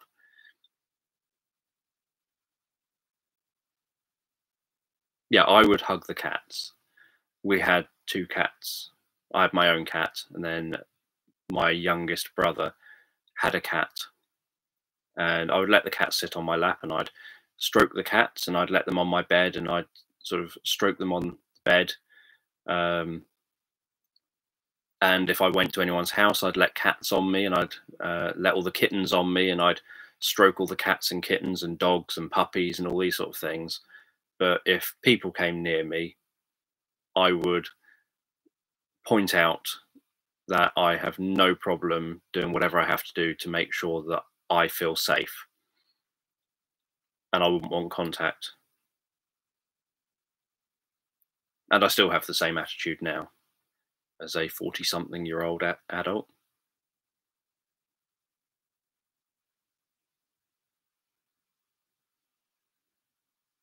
I have never in my life, to my knowledge, hugged my mum or my dad. My dad's obviously dead now. Well, I say obviously, depends what. I've talked about him being dead before. But yeah, it's right up to my dad's death. And even when my dad was dying, I've never hugged him or anything. In fact, I found it very weird when Dad said to me, I've talked about this before, but when Dad said to me when he was nearly dead, and he said, you're very good as a carer, but you're not very good as a son. He said, you come round here, I tell you what to do and you do it, but you've never just sat down on the bed with me, put your arm around me and said, it's going to be okay, Dad. And my response to Dad was, well, you've never told me as instructions what you would like is me to sit down on the bed with you, put my arm around you, and tell you it's okay. I said, I'd be lying because obviously you're dying of cancer and you'll be dead in a couple of weeks. But if that's what you told me you wanted me to do, if that's important to you and you told me that's what you want me to do, I'll sit down on the bed with you, I'll put my arm around you, and I'll lie to you and tell you it'll all be okay. And obviously he said, no, that's fine. But yeah, so right up to my dad's death, I'd never, my dad had hugged me at least once. I remember when mum kicked him out of home, the last time he left home, I remember him at the back door, crouching down, crying, hugging me. And I remember tasting his salty tears that had ran down his face and down onto my face, and his stubbly face on the side of my cheek. And so, yeah, so he had hugged me, but I'd never hugged back. And mum had said the same, that she'd hugged me, but I've never hugged mum back.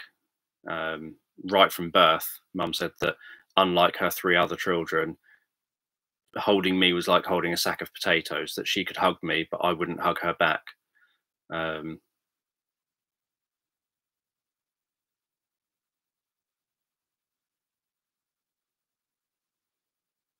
Yeah, I remember one of my first managers put his hand out introducing himself, and I looked at his hand and he said, "You're supposed to shake it." And I said, "But why? I don't know you. I don't know what I'm supposed to do. I don't know why I should shake your hand." Oh,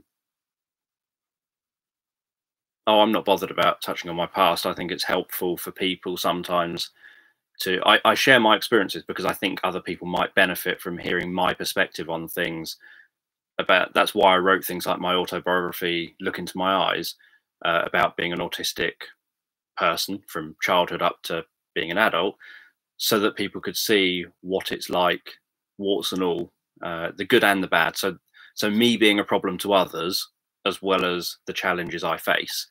I sort of wrote it with the idea that hopefully, and I've tried to be open and honest on my YouTube channel and things, with the idea of, I know it sometimes leads to comments that are not particularly friendly comments, but I do it because I think that then people get some idea of what's inside my mind, or how my mind has worked over the years, and what I've found has helped me to develop myself as a person. And so that's kind of why I share, so that people at least have one perspective on things.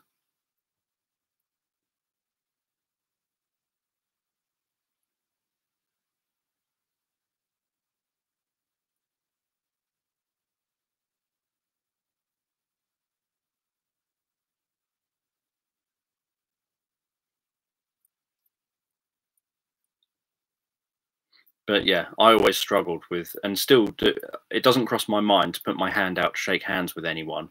I never put my hand out to shake hands with someone if I meet them or anything. I never do the whole, when you meet someone, give them a hug or anything like that. I don't really even, if someone says this is so and so, my response is normally okay. But, the word okay, and that's it. I don't sort of know what else to give as a response.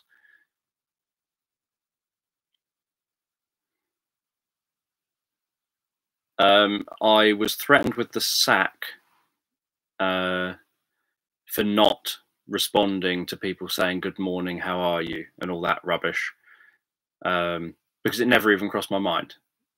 So I was threatened with the sack when apparently staff had complained that I would just go off shift and I wouldn't have said goodbye, hope you have a good day, and all that kind of thing.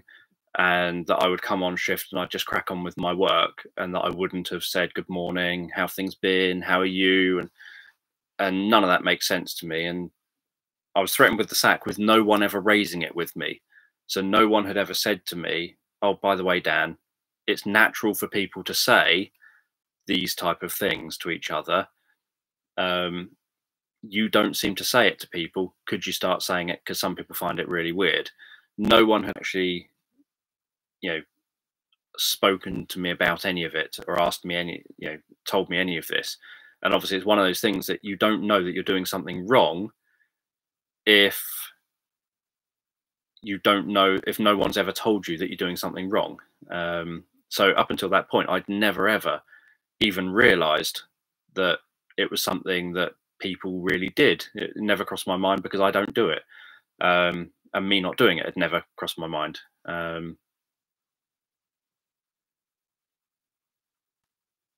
Yeah, I wrote it because obviously of the autism and the hypnosis angle. That it's something that all growing up, everyone was saying, you know, look at me when I'm talking to you. And obviously, then as a hypnotist, people say, look into my eyes. So it was kind of natural to use that as the title. But yeah, I've always struggled with, people asking, how are you, when they don't actually want to know. And so what is the point in asking? It makes no sense why you would say, morning, how are you, if you don't actually want to know. But then at the same time, when I've attempted to force myself to do reciprocal communication, and I've often talked about this, where I'll be walking down a corridor or something towards a work colleague who's coming the other way, and I'll say something like, in my head, I'm repeating over and over again, I'm fine, how are you? I'm fine, how are you? I'm fine, how are you? I'm fine, how are you? And I'm repeating that over and over again in my head, thinking as soon as they arrive at me, they're going to say, morning, Dan, how are you? And I've got to have a response to them. And so I'm repeating and practicing, I'm fine, how are you? I'm fine, how are you? I'm fine, how are you? And then I'll get to them and they'll say, morning, Dan, how are you? So I'm fine. And then I carry on walking. And then I realize that I never said, how are you? And then by the time I realize that, they've left the corridor. It's too late. I can't chase them down and say, oh, I forgot to ask how you are. And it doesn't matter how much I practice it in my head. I always get it. I can never see it. When I open my mouth, it doesn't ever come out. So when I slow the world down, like in a therapy session, I can do the right kind of language, because I'm very intentionally and very slowly. So, for example, if I was to say, client comes in, how are you? I'm fine. How are you? The client will sit down, and we're both stationary. None of us is going anywhere. It's not a moving target. I've got a little bit of thinking time to make sure that I'm doing the right behaviors. And so I can do much better social communication when it's in a stationary, very slow moving kind of context.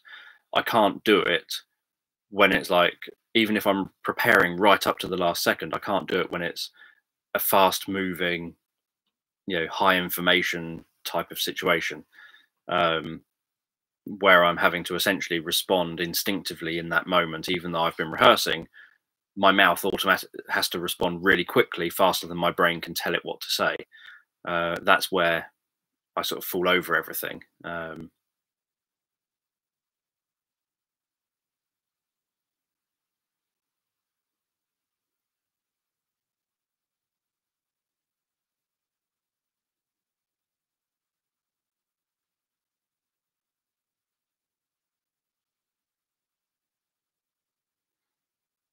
Yeah, so I really don't understand the whole point of all of these things.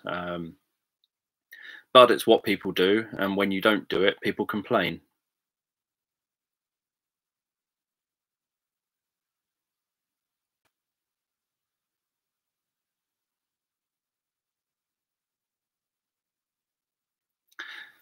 Um, no, because I'm normally mentally, if I'm mentally rehearsing something, that is literally all I'll be focused on, is that one thing. So it's for one exact person. And if anyone tried to interrupt, I would completely blank them. If anyone else came on the scene, I'd completely blank them.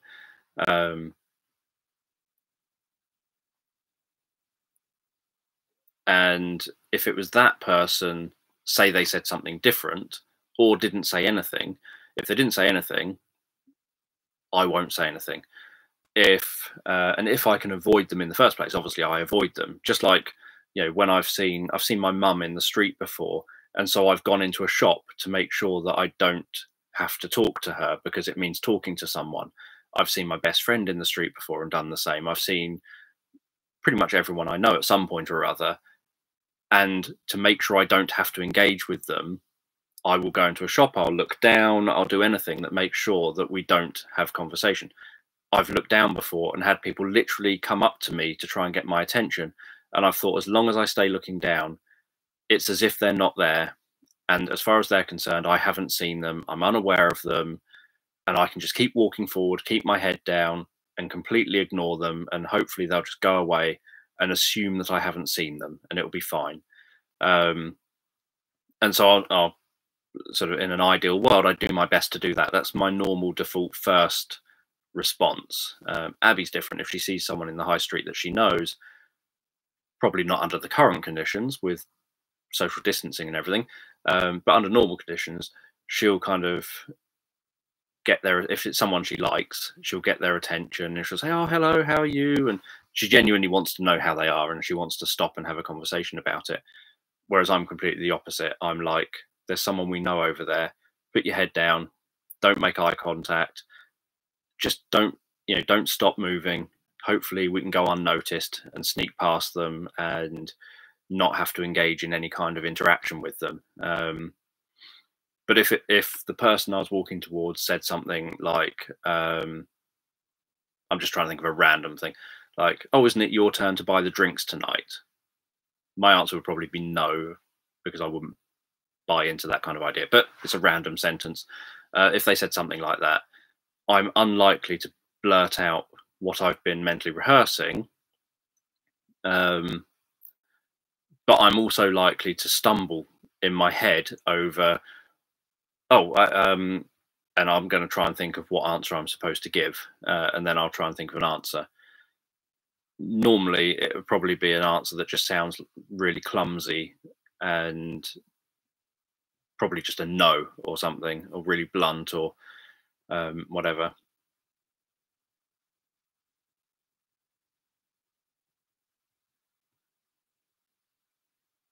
But I have been told off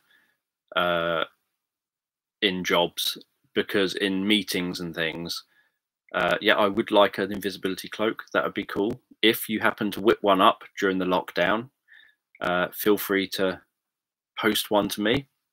I don't have a PO box address, as we've often established, but feel free to get one to me. And not like an invisibility cloak that's actually more like the what's the thing with the naked king?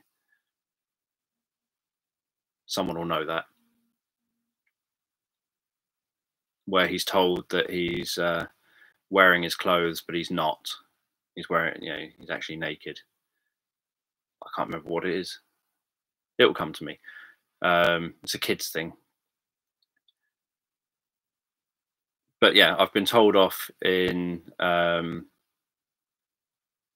work, in different jobs, because I'll be in business meetings and things, or in important meetings with social workers and stuff like that, and I'll hear a noise like a bird outside, and I instinctively will start making this, the emperor's clothes thingy, that one, Emperor's New Clothes, that's the one. But yeah, so I have had it where I'm suddenly doing a bird whistle that I've heard outside in the middle of an important meeting, or I suddenly hear the sound of a phone go, and I'll kind of copy the phone ring tone there, while I'm sat there, or while I'm in the meeting, someone will say something with a specific voice, like a specific accent, and I'll instinctively find myself repeating the word they've said because I like the bounce of it or something. Unconsciously, I start saying that word over and over and over and over again, with like, I don't know, bobble, bobble, bobble, bobble, bobble, bobble, bobble, bobble, and then I'll get told off for that because someone has just happened to say it, and I've liked the way they've said it, and I can't help myself, and I start saying, and I don't know that I'm doing it until I'm being told off for doing it. They bring my attention to it by telling me off. So I've frequently been told off for things like that, and told off for and threatened with the sack for that.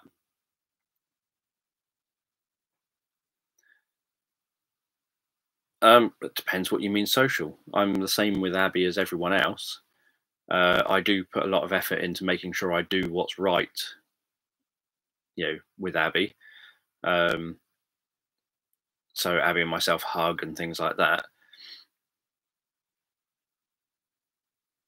But other than that, I'm exactly the same person, and it is very draining having the contact. It's very draining. I wouldn't be able to handle.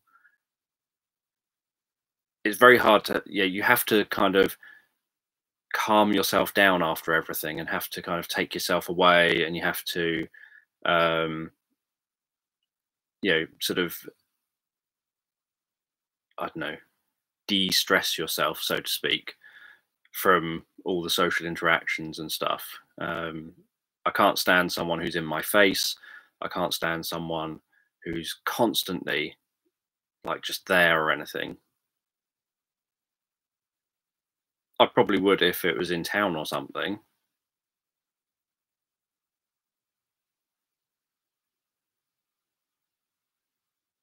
Yeah, I did a few phone imitations the other day, I think. I'm not 100% sure, but I'm sure I did a couple of phone imitations while I was making a car. It's when I'm lost in thought, so to speak. When my brain isn't doing something else, like isn't thinking about anything specific, that it goes off on its little tangents and starts copying the world around it.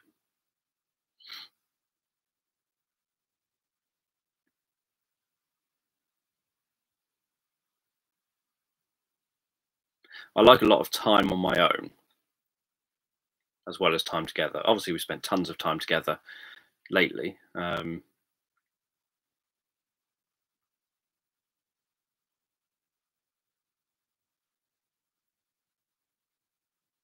Yeah, that's one trouble with doing YouTube, that I always end up feeling like I'm having to be an incessant talker. I feel like I have to be here, um, you know, without vast. We've talked about the fact that I have had some long pauses, but I'm aware that I can't have too long pauses. I've never had ABA therapy. I've written about it, and about the fact that I think generally it's a very bad thing in the premise on how it's done. So over on my uh,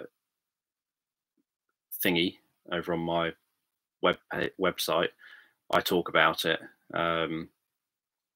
Obviously, because of having been someone who's trained in therapy, so some of the ideas within it are good, but at the same time, although some of the ideas in it are good, the premise about it and the attempt to say that you're not allowed to be you, you've got to be someone else, essentially, is very bad. I think that if you're not caught, for example, often you'll end up having it attempting to stop you stimming, attempting to stop you having different tics, like saying random words or doing certain movements or doing clicking or anything like that. But it's all stuff to try and make you kind of conform and not be yourself and not do your coping strategies that work for you, and just completely disrespects you as a human being, for who you are. So some of the ideas within it, like sort of some of the cognitive behavioral type ideas, are valid kind of strategies, but it's the whole premise and the kind of approach. What's needed is not necessarily a therapy, but instead is a, how can we help you to be able to learn the skills you need for different situations. It doesn't mean you're going to always use those skills, but it does mean that you can try and start learning skills for, like, for example, I can identify things I don't know I'm doing, like because of realizing that eye contact is a big issue because it's constantly emphasized to me. You can start learning about eye contact, and if I didn't, but if you had people around you who were educational and supportive, they could say, okay, we'll sit down with you, Dan, and I'll teach you what eye contact is, how it works, why people do eye contact, etc. and we'll then yeah, I'll teach you how you can do eye contact in a way that works, you know, that's why it's done. And I'll teach you some strategies if you want about how to do eye contact in a comfortable way. And so they can then teach you about things like looking through people and things like that. And you'll get people that get angry with you for looking through them. But the reality is it's tough. If they don't like you looking through them, it's tough. That's their problem, not yours.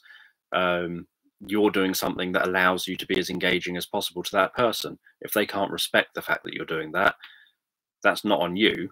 That's their own issue.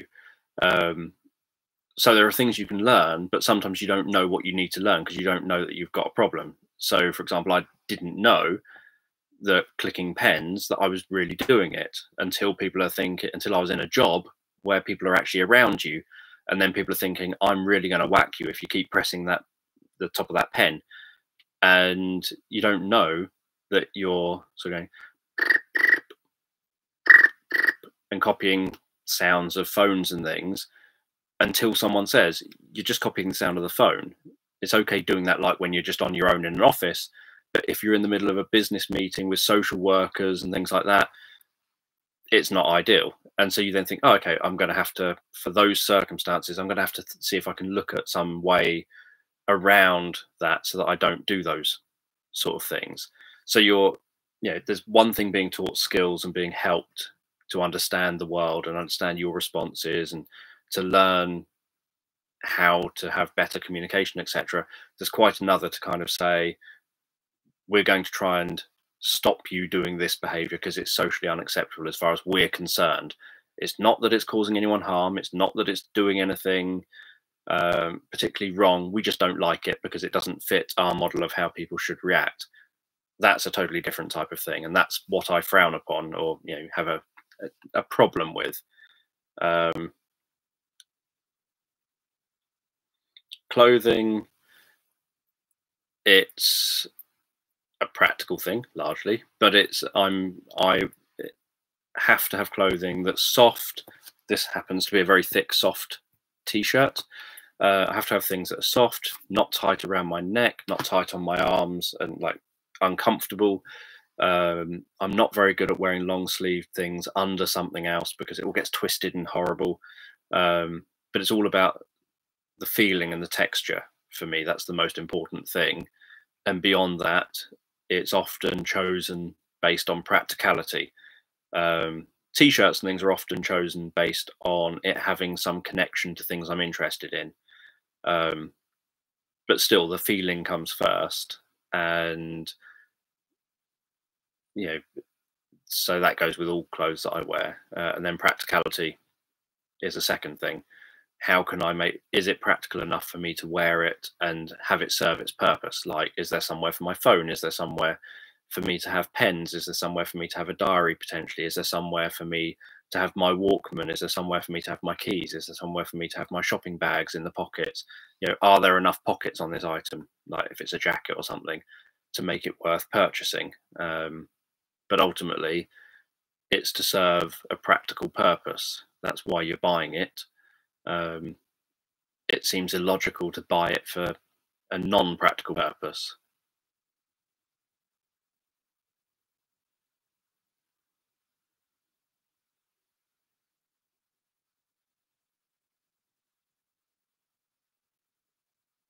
And I have some clothes that I like wearing, but I don't wear because they are too high maintenance. So I find shirts generally quite comfortable to wear, but shirts end up needing ironing. And I am not going to spend my life ironing. That means getting an ironing board out and actually doing the ironing. So I just would rather not wear a shirt. But if someone else did my ironing for me, then I would happily wear a comfortable shirt because I'd feel that it has a little bit more freedom in terms of if it gets a bit hotter, you can undo a button or two. If it's a bit colder, you can do a couple of buttons up. It's often light fitting and lightweight and flowy and comfortable material, etc.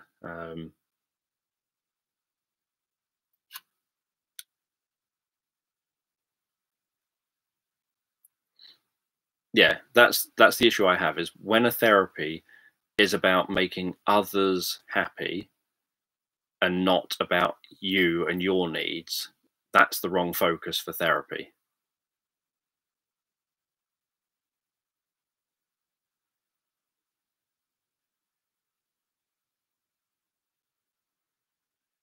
Yeah, it makes a lot more sense if someone said, I want friends, and you sort of explore with them how they perhaps approach friends, what they do. For example, you could start, I don't know that I'm shouting half the time. Abby will tell me, you're shouting. And I'll be thinking, I'm not. I literally think I'm whispering here virtually, but I'm told I'm shouting. So even as a 40-something-year-old man, I still end up thinking that I'm talking incredibly quietly when I'm really shouting. And so things like that obviously can be stuff that puts people off. Things like, I will talk about my interest and nothing else.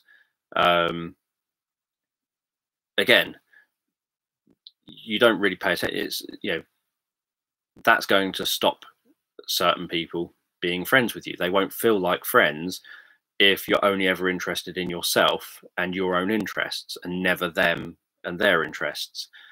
And so you just, you can start teaching someone, if it's important that they have friends, you can kind of explore what it is that they want about friends, what's important about that, what type of friends, for example, in what sort of context. So my view on friends is pretty much, a friend is somebody you know, and a stranger is somebody you don't know.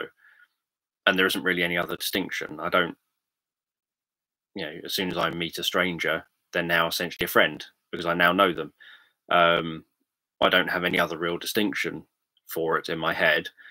And, I, that's just sort of the way I view things. And then I just end up thinking as friends are, when I want to talk about hypnosis or whatever it is, and I feel I need a sounding board for it, or I feel I want to practice something with someone. That's what friends are for.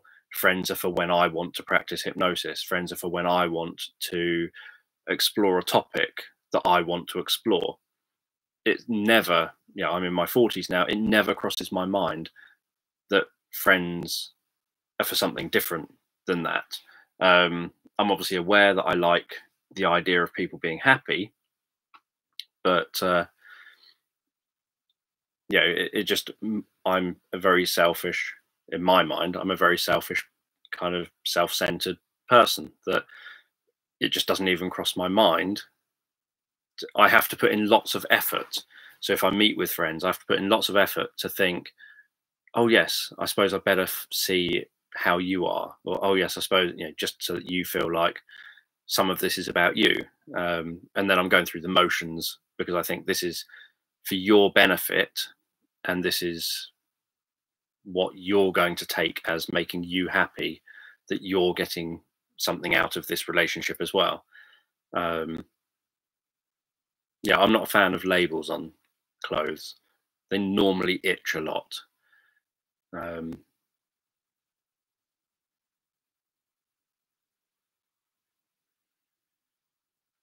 yeah, I've never thought of friends like that.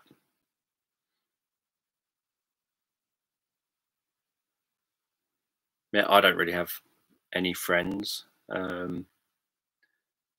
I talk about my best friend, and I see him um, maybe once a year at absolute most. I can go a couple of years without seeing him. Yeah, part of the problem is that I can't keep up a performance, but I also don't think about um, people generally when they're not there. So it never crosses my mind to think, oh, I better contact so and so. I haven't contacted them for 3 months. I better contact them, see how they're getting on. That never crosses my mind. All I think is, if they've got a problem, they'll call, and they need my help, they'll call me. And so beyond that, it never even crosses my mind. And even with my best friend, I've often said before about the fact that after he found out that I was autistic, once I was diagnosed as an adult, um, he phoned me up to apologise and said, you know, all these years I've been slagging you off to my wife, sort of saying, "Oh, he's never there. He never phones me. Never checks if I'm okay. He never worries about me or cares about me, etc., etc., etc." And then kind of said, you know, now I was diagnosed. Oh, I understand why. I've always known this is who you are, but I now understand why this is who you are. Um, so yeah, I'm not good at, I this lockdown hasn't changed my life in the slightest, really. I have seen people just as much as beforehand. Um, I don't drive. I can't imagine any context where I would be able to drive.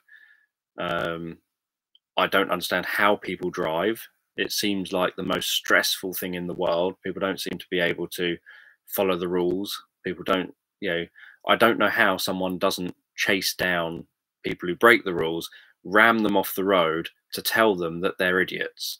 Um, I don't understand why drivers have to slow down for pedestrians who are crossing the road at the wrong time, because my view is, if you've stepped into the road and you know that, if you step into the road, you are making that decision. And if you've decided to step into the road, say not at a crossing and not when the road is clear, you might get hit and killed. And to do that behavior, you've obviously accepted that, you're happy with the idea that you could be killed. So why would a driver slow down for a pedestrian who's in the way when the pedestrian has chosen to be in the way, knowing that they might be killed by being in the way? And obviously having accepted that fate, because if they didn't accept that fate, they shouldn't have done the behavior. I wouldn't skydive if I thought that I might die. I would think, well, I'm not going to do it because I might die. So that it's just, why would you do it? I'm not going to go walking across a road not at a crossing and not when there's a red light, when there's like a green light or something. I'm not going to walk across a road when there's a green light if I know I might then get hit and killed. I'm going to think, I'm going to stop, I'm going to wait for the red light and the green the green pedestrian man, and then I'll cross. So to make any different decision means you're accepting the consequences of your decision. And so it confuses me, like, why, like, I can't get my head around, if I was a driver, why I would slow down if someone was in the road. I can understand that sometimes people are in the road purely because of an accident or something, but the people who do it on purpose, it's like, I don't understand how. I don't think I'd be a good driver. I can't figure out how you get your head around all of these bizarre notions so that you come up with a coherent way of behaving, and then how, if that contradicts with logic, how you then balance that.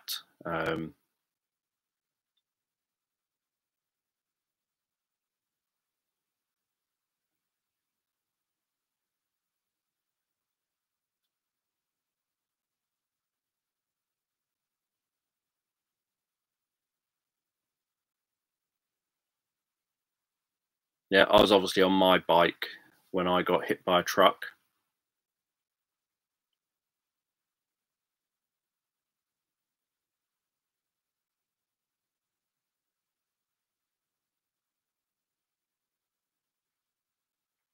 I had a cyclist cycling on the pavement, the pedestrian pavement, once, straight towards me. I just kept walking forward, put my hands on his handlebars, and he went flying over his handlebars.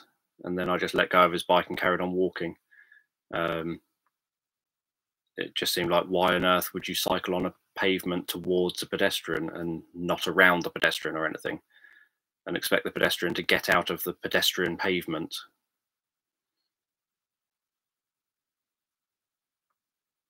Yeah, here a driver is supposed to stop and give way to pedestrians who step out and are stupid, which doesn't make any sense.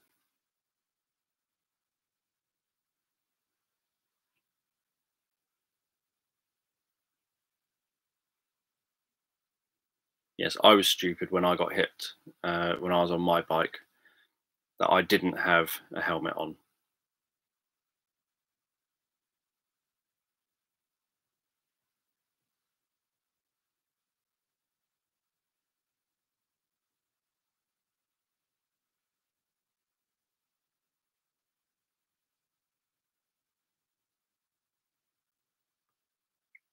But yeah, so I'm always fascinated how drivers do that, how drivers manage to get their heads around the idea that that person who stepped in front of you, for example, had obviously done so accepting that they could get killed, and yet you're the one who has to change your rules to adapt to their stupidity.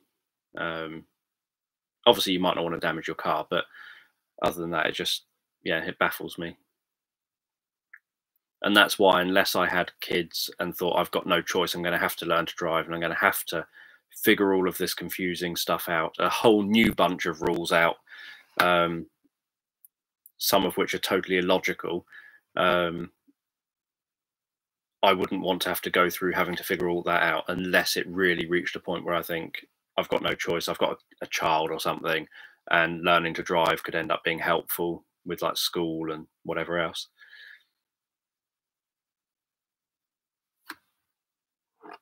Oh, still got some coffee.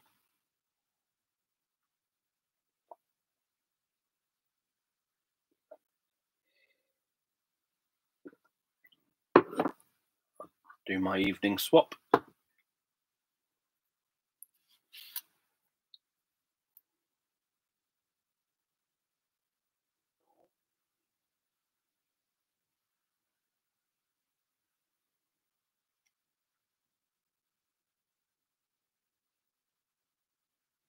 Yeah, so for that person to not even look, they must accept that they were making that decision knowing the potential consequences. Yeah, I was finishing my coffee off. I don't drink coffee this late, other than when I'm doing things like these.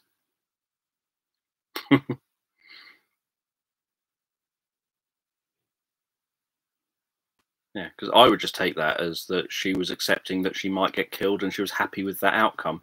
And so I wouldn't see anything wrong with having helped her along with that, if that ended up being the outcome. The thing I think is wrong is that you'd probably be the one that would get in trouble for it.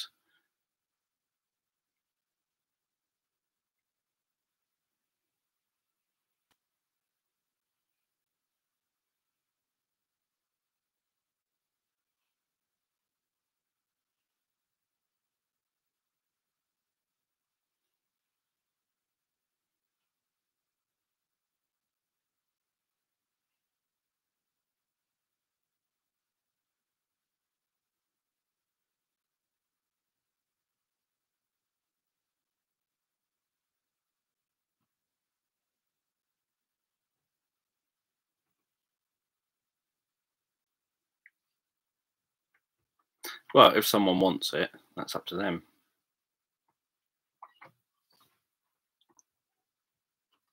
Are you joining us in here? Oh, just passing. You're just passing, eating mini cheddars. Abby's just joined in this room eating mini cheddars. Hot in it. Yeah, I think it's warm. Can I open the door? No, that's fine. Dan, actually sweat on your face. Okay, okay, open the door a little bit. I don't want to disturb you. Oh, fine, I'm not doing anything there. Okay. People are saying hello. Hello. No, I don't think the UK feels the same. Yes, passing mini cheddars through the TV or through the screen. If you know what those are. They are called cheese snack biscuits, but I wouldn't call that a biscuit. No, that's how small they are. That's Dan's face. That's a mini cheddar. You say my face looks like a mini cheddar? Yeah. Cheesy. Do you have a drink? No, I've got some water. Sorry, you hear my crunching. I was suddenly having peckish. Yeah, I think they're probably about the size of a 2p or so. They're just like baked. What is it made out of? Don't know. Wheat, barley. Oh my god, that's weird. I've got you playing on the TV in the bedrooms, and now I can hear my voice in the bedroom as well as here. It's weird. It's like I've got echo. Echo.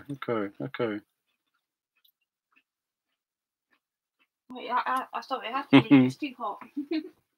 Bye. Abby's going back to the other room now. It's too hot in this room, she says. It does get very hot in this room. I can hear you though. I know you can.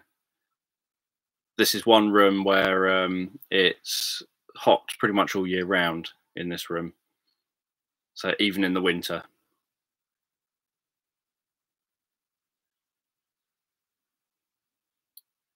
Yeah, Abby's got me on in the other room. So now I've got the door open, I can hear myself.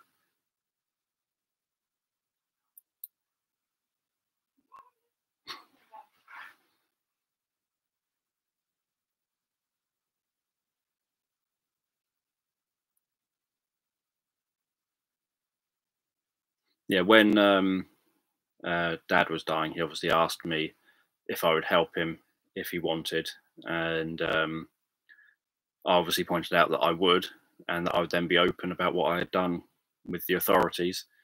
It didn't come to that, but he obviously wanted to check.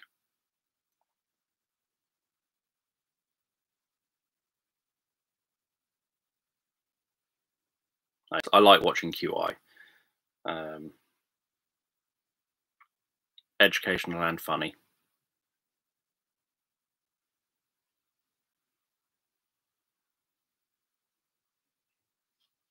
Yeah, biscuits go soggy, cakes go kind of crunchy.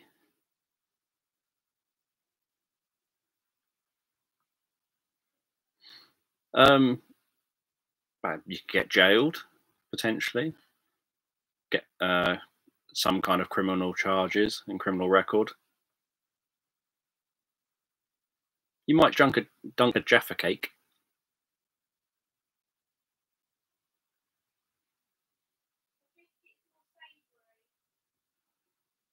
But also, I think there's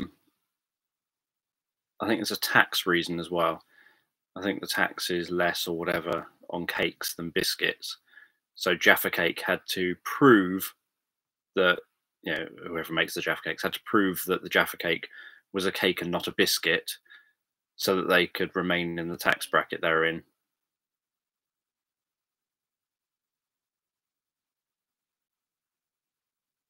No, I would voluntarily go to the authorities, because that would be the right thing to do, would be to say, I did this behavior.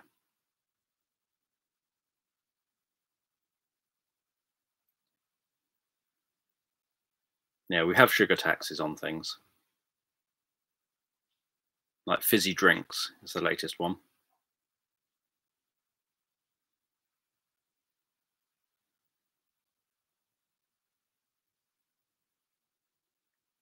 Well, custard is always a fun thing, because custard is solid under pressure and liquid when it's not under pressure.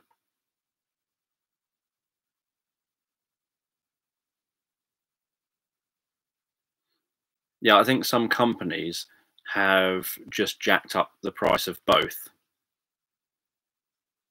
of sugar-free and sugar-based drinks. Other companies haven't. So generally, if something has sugar in, then it should be, I think, 15% more or something than if something doesn't have sugar in terms of the cost. If it's a high sugar thing. So I think there's a certain amount of sugar you're allowed before you hit the tax. Yeah, I've not tried fish fingers in custard.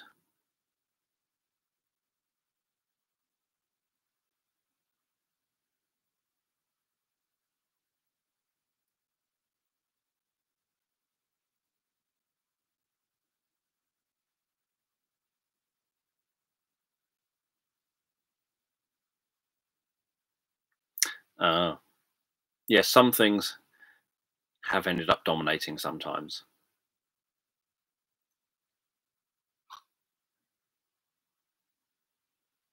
I used to like, obviously, kind of drinking daddy sauce, the KP daddy sauce.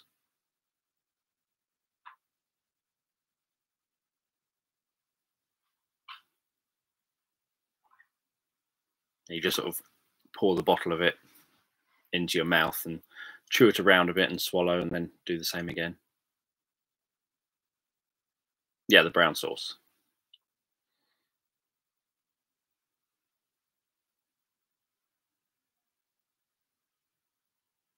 I used to drink vinegar though as well. My reason for buying chips from the fish and chip shop used to be because it came in a polystyrene kind of triangular cone, and I could fill because it's polystyrene, it wouldn't leak, so I could fill the polystyrene cone up to the brim with onion vinegar, and then I'd carefully eat the chips out of the onion vinegar, so that you'd have about half a cone left of onion vinegar, and then I could drink that onion vinegar. And so I've bought the chips entirely so that I could drink the onion vinegar.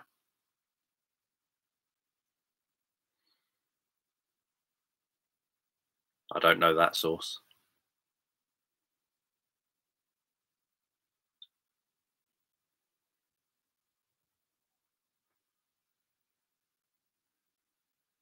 I'm not a fan of salt. I never add salt, apart from chips from a fish and chip shop. I never add salt to anything. I don't add salt to anything when I'm cooking.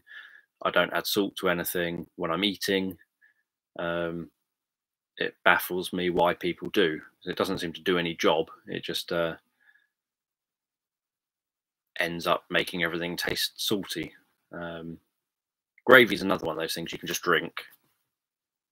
Yeah, you always make sure that, if you have a roast dinner or something, you intentionally make sure that it's essentially swimming in gravy so that you can drink the gravy at the end.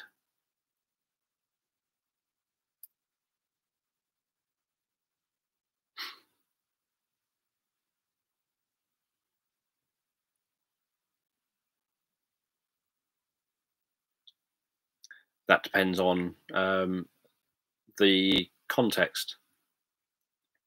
So if I'm buying fish and chips for dinner or something, then I'll take it home and eat it at home. If I'm down the beach and buying fish and chips, or normally for me chicken and chips, because I normally get like half chicken and chips or something, then I would eat it out and about. I'd get it open and I'd eat it out and about. When I worked for the local authority, there was a fish and chip shop, and all the staff used to sit in the staff room eating like salad or some rubbish. And then I would go over to the kebab shop and I'd be sat in the staff room eating a massive, smelly doner kebab covered in, garlic mayonnaise and chips. And I'd be sat in the staff room eating that while everyone else is eating their salad leaves and stuff. Or I'd go to the fish and chip shop that did kind of KFC type chicken, and I would then go back to the office and sit in the staff room in the sort of canteen type room, eating, my sort of 8 bits of chicken and chips or whatever.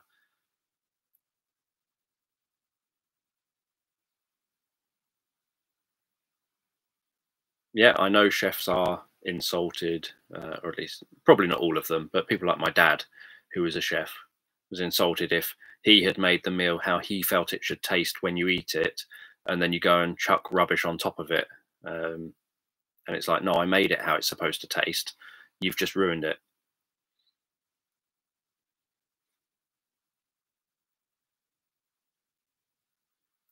I don't add seasonings at all to anything if I can help it. And like if I have steak, I just want a lump of meat on my plate. I don't want like some sauce on it or something that's going to make it taste weird or anything like that. I like just pure, that is that item that tastes like that.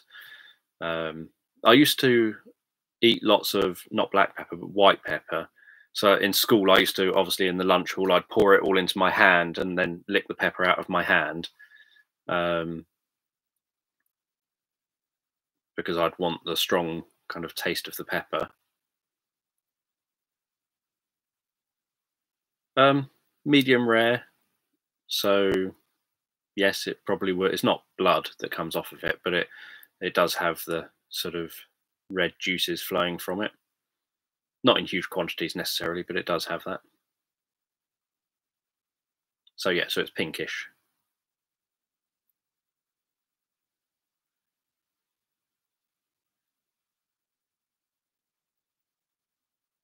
but that's because that gives the best texture. Cooked any more than that, and it ends up just being like the soles of a shoe. Any less than that, and it's too difficult to kind of the other way. It's too like not cooked enough to rip apart easy enough or chew easy enough. So it's getting the balance just right, so it's got the right texture in my mouth. Because everything for me is about texture, not about taste or anything like that, really.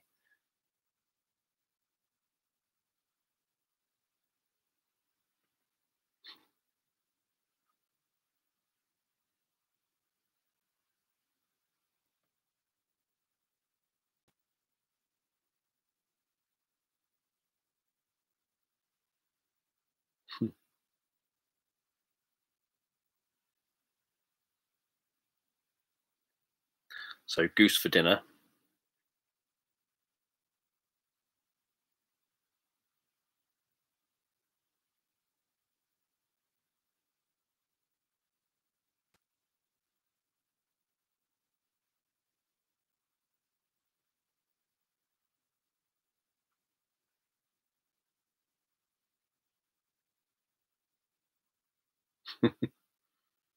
You're suddenly back in the conversation now.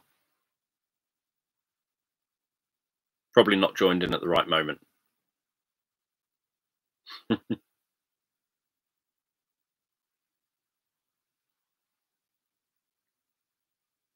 Should have typed faster.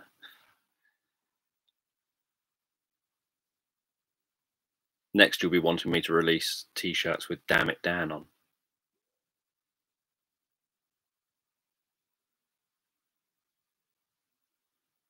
Yes, unemployment is really irritating.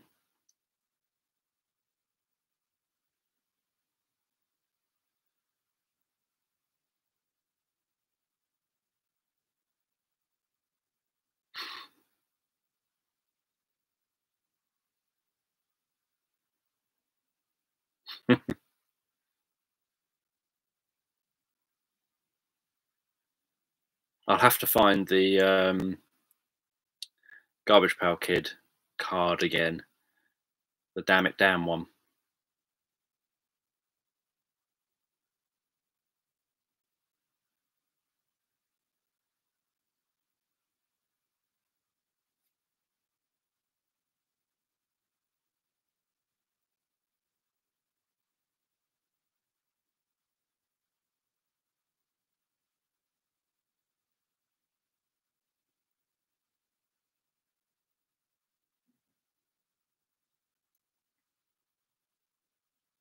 So, as mentioned yesterday, this will probably be the last one of these kind of in a row that I do. It's number 60. Been doing 60 of them. And obviously, I'm still going to keep doing the Monday night sleep meditation creation sessions. Yeah, that kind of thing.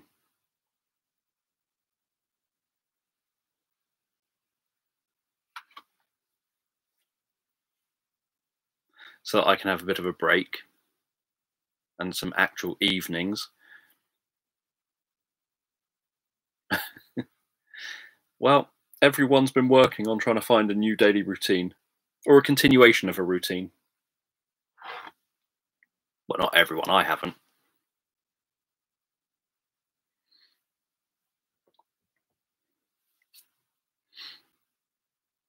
But obviously, from my perspective, it's 7:30 in the evening through till about 10:30ish. And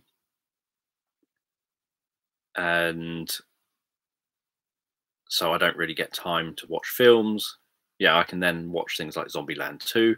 I don't get time to watch films. I don't get time to do the things that I want to do because my free time is this time I'm doing now. Because I'm still trying to squeeze in all my normal work. So this ends up being kind of my free time is talking on YouTube. And it happens to be at a time which is my kind of 3 hours-ish, 3 or 4 hours when I would normally be probably playing on my PlayStation 4, or catching up on random YouTube videos, or watching a film or something, or two, maybe a TV series or whatever. So it's and I'm not very good at kind of communicating, especially not long term. It becomes quite draining as well, like sort of, I don't know, energy wise, that you just think, oh, I need to go and recover. And so I have, obviously, as time's gone on, had times where I'm then thinking I just can't do any work during the day because I need to recover, because I've got another live stream at night and I want to make sure I stick to that. So I then don't do work that I need to get done because I don't want to be drained before a live stream. And I'm still trying to recover from the one the night before. And as time's gone on, that's become even more evident that it's been harder and harder to catch up with myself. And then obviously every time that I'm not working or not doing anything because I'm trying to catch up with myself, the work I'm not doing hasn't stopped. It's just I'm going to have to do it at some point. And so I then end up doing things like these, and then I'll be on the computer until really late at night trying to get work done that I didn't do earlier on in the day because I want to get it out of the way. So initially it would be, the Mondays aren't changing. I will carry on doing Monday nights. So Monday night for me, 10 p.m. UK time, sleep meditation creation sessions. That will still carry on. There's still the 15-20 minutes chat beforehand, 10 to 15 minutes giving ideas for what you want a meditation to be about, and then me doing whatever I do with it. And initially I probably won't do anything else, and then I'll probably suddenly say, right, I'm prepared to go live now on such and such a day, and then I'll go live maybe once a week or something, and try and get into a routine of doing something like that, something like once a week. Whatever I do will end up being the same I would just create a schedule and I'd stick to it. So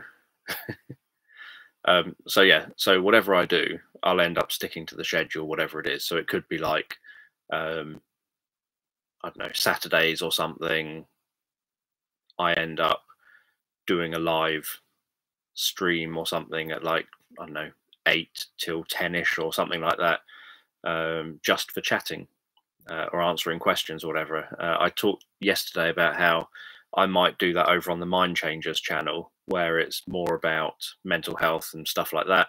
And then just because I know this has a really negative effect on my channel when I do these videos.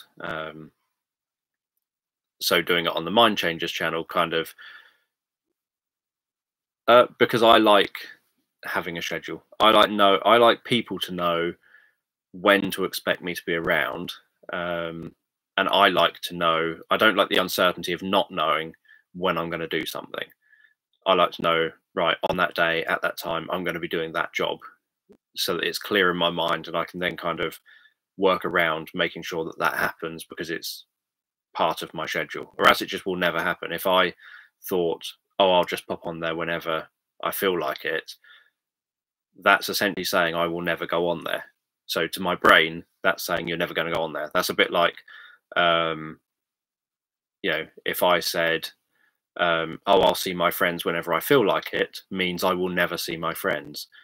Saying, I need some have tos, or else I don't do.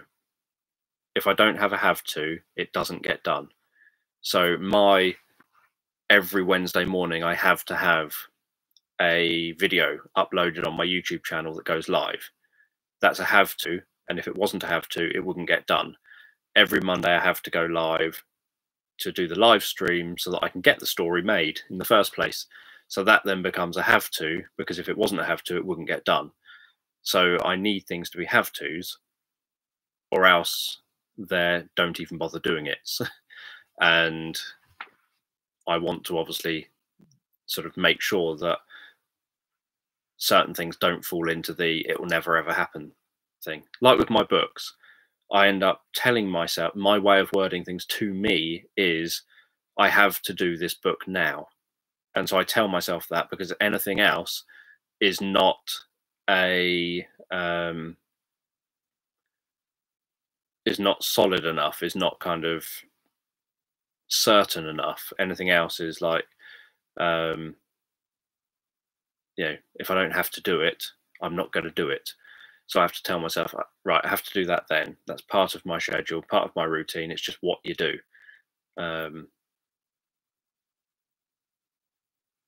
So I've got no problem with a have to, because to me that's what I need. That's what works for making sure it gets done.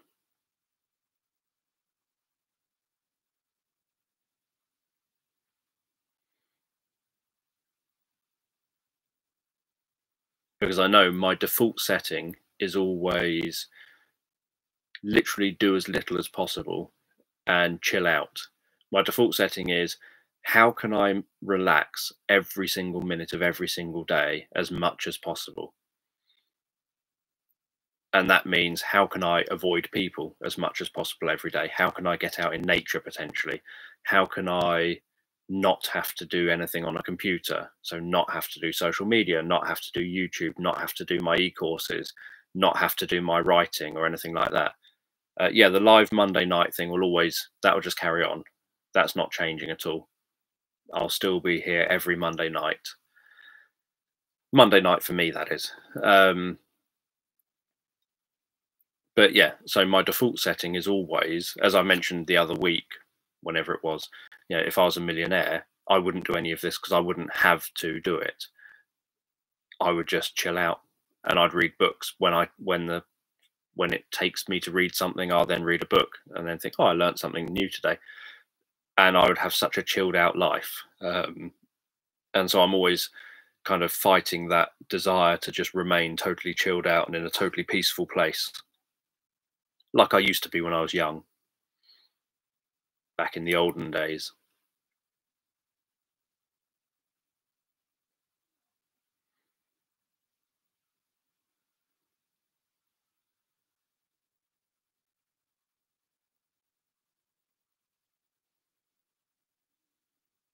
Yes, I'd noticed. Obviously, I think we all noticed that you weren't there, and obviously missed you back.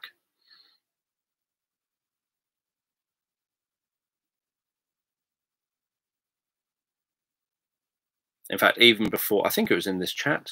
My days merge so badly. I think it was in this chat earlier on today, where you came up in the chat, where there was kind of a nod to you.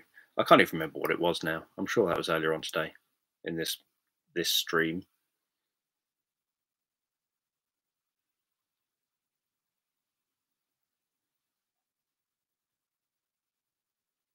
And then the other day on the stream, we obviously built the little car. So you got to see me do that before we went.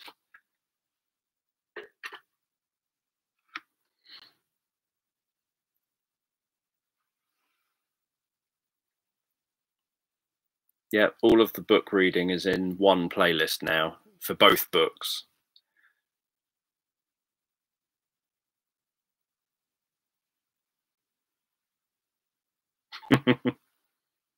Oh yes, we sort of mentioned the PO box. That's what it was, or the lack of PO box.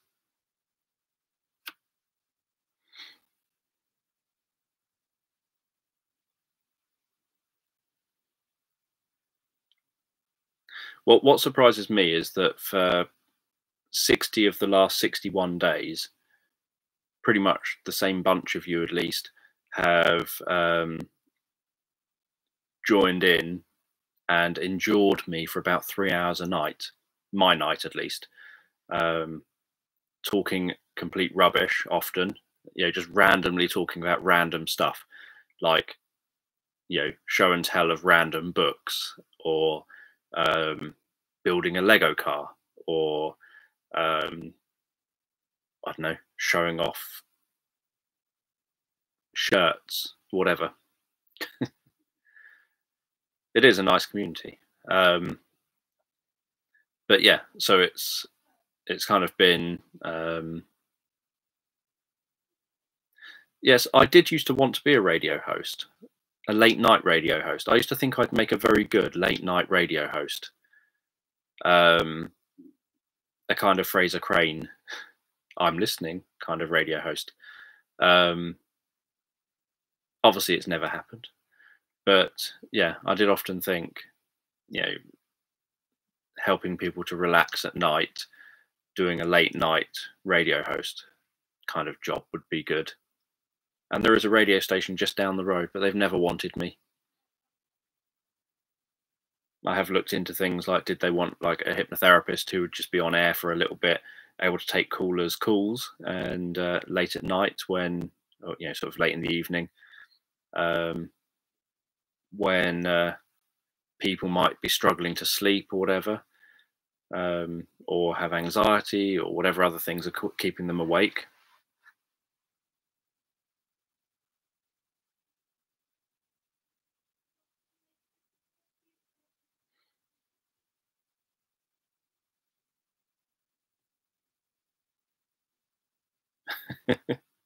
They will.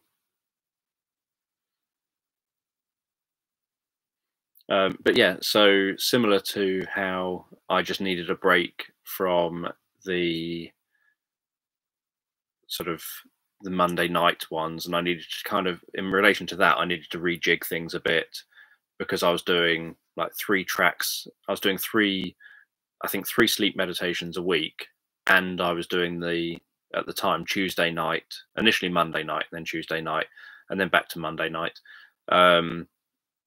sleep meditation creation session.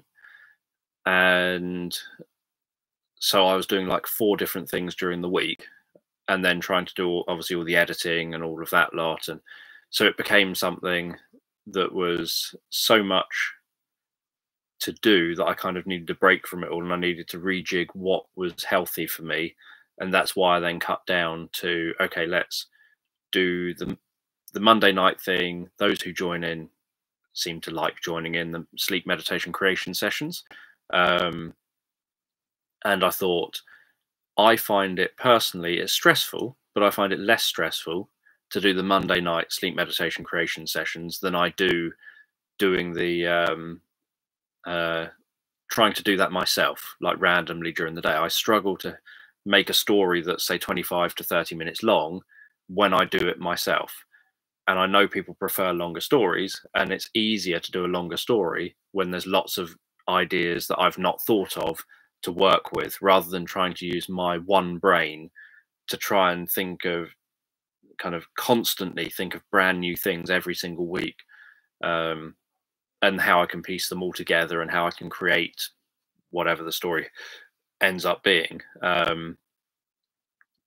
So for me, it was a case of, right, so if what I do is ditch some of my hard work during the day of trying to create these stories, getting angry with myself for constantly failing to succeed at doing the stories and having to do so many takes and all the rest of it, if instead of all that I do the kind of Monday night thing and then use that as the weekly meditation, that means that I've got the meditation and a Monday night thing all rolled up in one.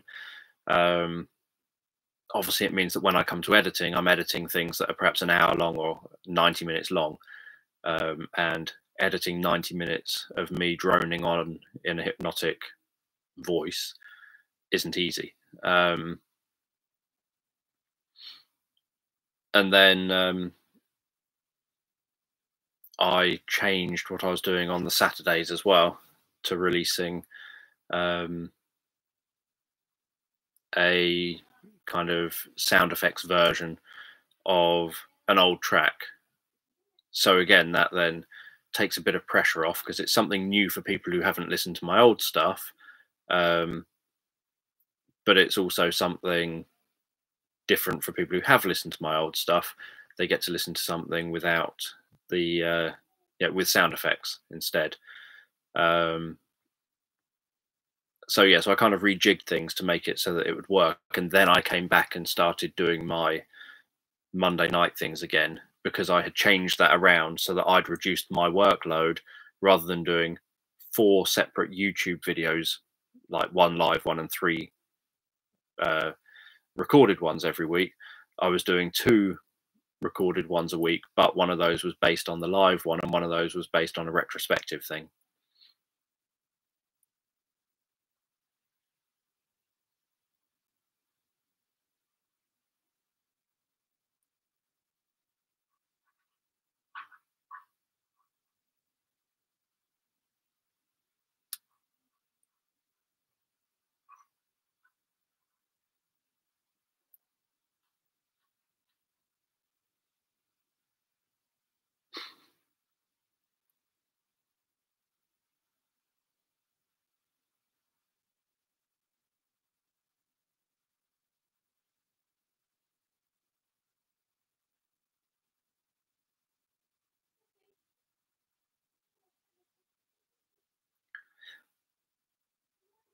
Yeah, so the Monday nights,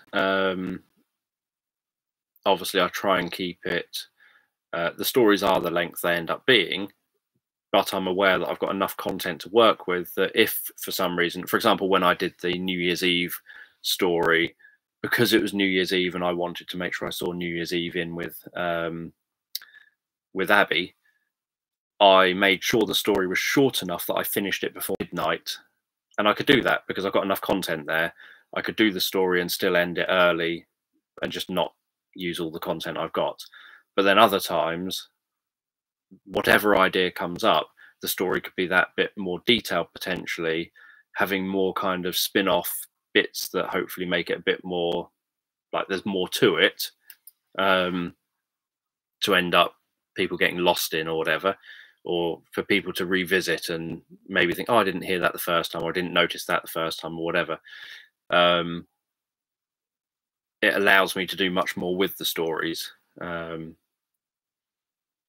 So, and I'm not classed, I'm self-employed. So in relation to the furloughed thing, I'm self-employed and I've been contacted obviously by the government saying you may be eligible for the self-employed furlough scheme thing.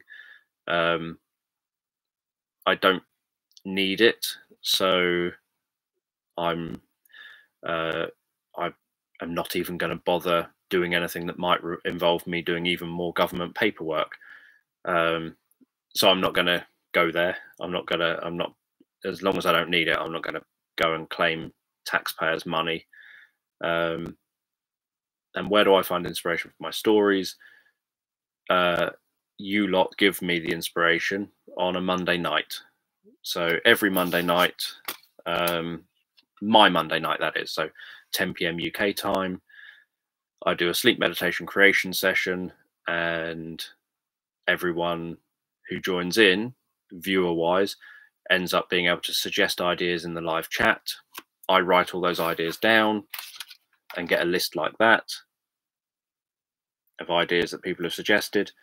And then I say, okay, just take a moment to close your eyes and begin to relax. And with your eyes closed, I don't know whether it'll be the spaces between my words or the sound of my voice that helps, you begin to drift comfortably asleep. And as you begin to just drift comfortably asleep, I'm just going to tell you a story in the background. And then I just go on and make up a story based on what's written down on the sheet of paper, what random ideas people have suggested. So that's how I do it, like elephant fairies.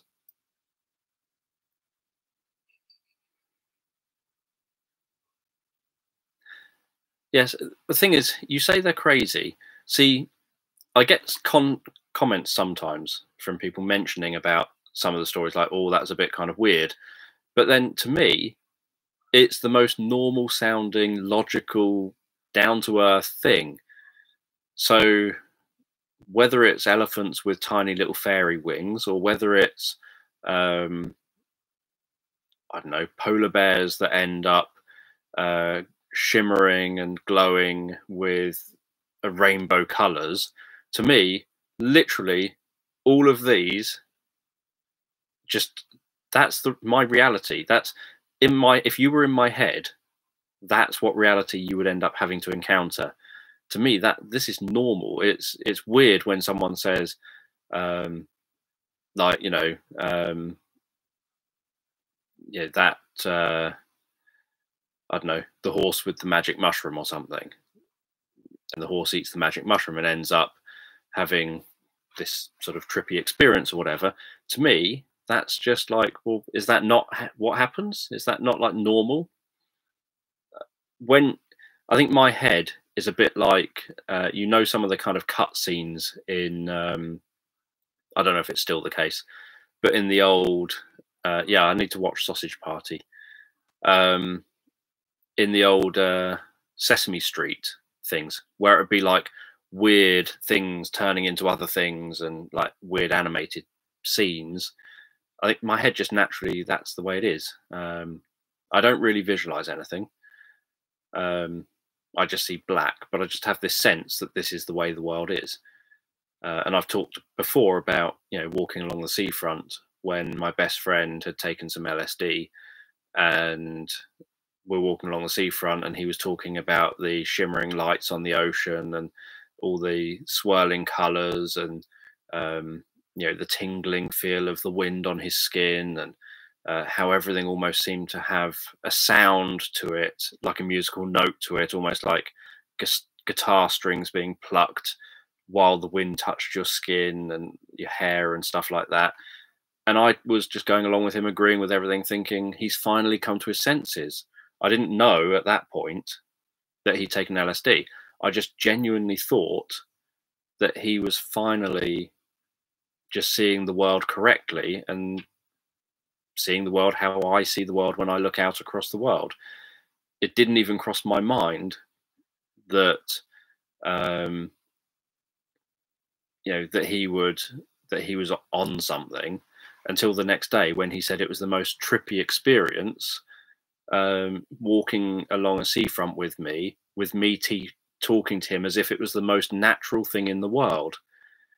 And he said that actually tripped him out even more, because his brain was trying to process the fact that I was taking everything he said as totally literal and serious and normal, as if it was the most normal conversation ever. But to me, it was the most normal conversation ever. It was like, finally, he sees the world that I think is there, and that I see, and what I would describe, where everything is, all the senses are so heightened, all the sort of sensory information is so heightened that everything just kind of almost tingles and shimmers and glows and sparkles, and there's multiple colors around everything, and that is normal. That is like me looking here in this room. That is what I see. It's when people then tell me this and they say that they're on drugs to see it, that's the bit that then surprises me, because that's when I realize this isn't normal for them. As far as I'm aware, Mum didn't do drugs. She may well have got stoned or something. I'm not 100% sure, but she may well have got stoned while pregnant, for all I know. It was the 70s. But other than that, nothing else, I doubt. Yes, I'd hoped that, see, I like 60 as a nice round number to stop on. And as I say, I'm still going to do the Monday night things. And I kind of hoped that I would do these for as long as the lockdown went on, but I've no idea how long this lockdown is going to carry on. It seems, yeah, I'm aware of that. I've looked at the time. It seems that this is going on longer than I'd imagined.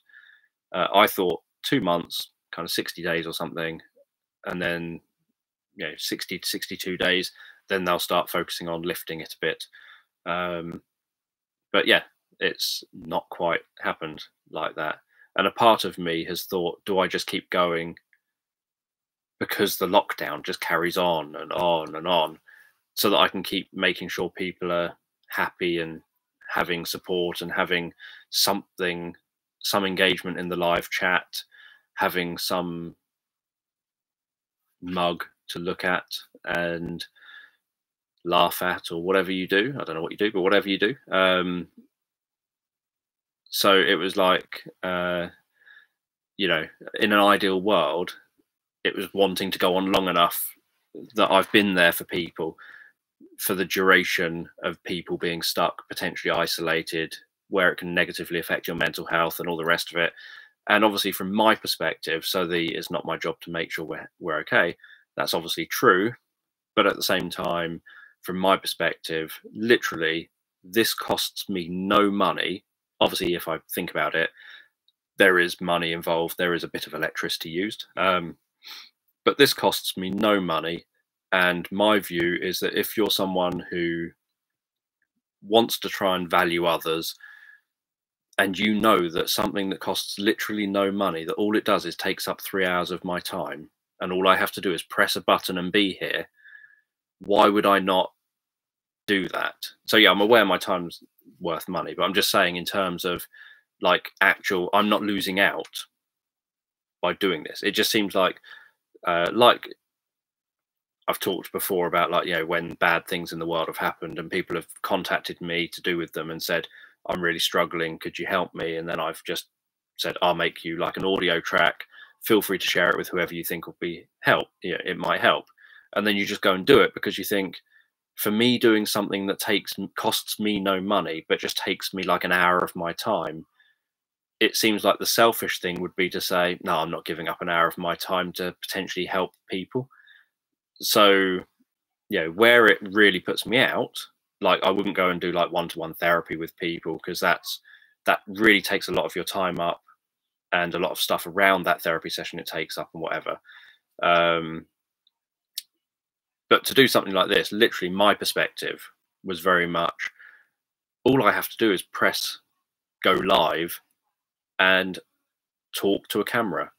And if no one's interested and it's not helping anyone, then I stop it because it's not helping anyone and it makes no difference. No one's in the live chat, no one engages, I don't do it. People are in the live chat, people are engaging, it seems to be helping people.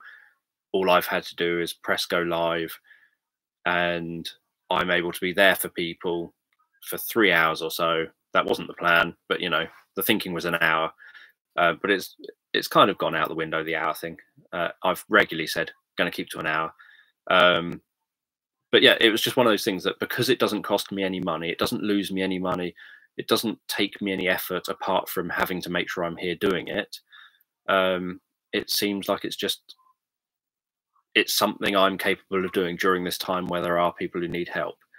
I'm not getting myself out and going down and helping out in a supermarket or something. I'm not going and helping out elsewhere. This is something I can do to help people. It's just kind of a part of my head says it's a shame that I'm stopping before the lockdown is stopping, but another part says that I've got to make sure I look after me as well, because I am aware this is always in my evening. It's not like, oh, it's 11 a.m. in the morning and I'm doing it. I'm doing it at the end of my day, not kind of at a time in the day where it's like, oh, you do that and then you carry on with your day afterwards.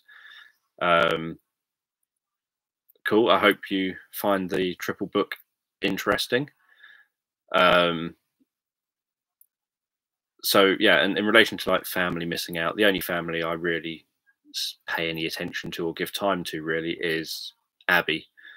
And during the lockdown, she gets to put up with me literally the rest of the time. So this is 3 hours off. But yes, obviously you will still see me liking things at 2 a.m. probably.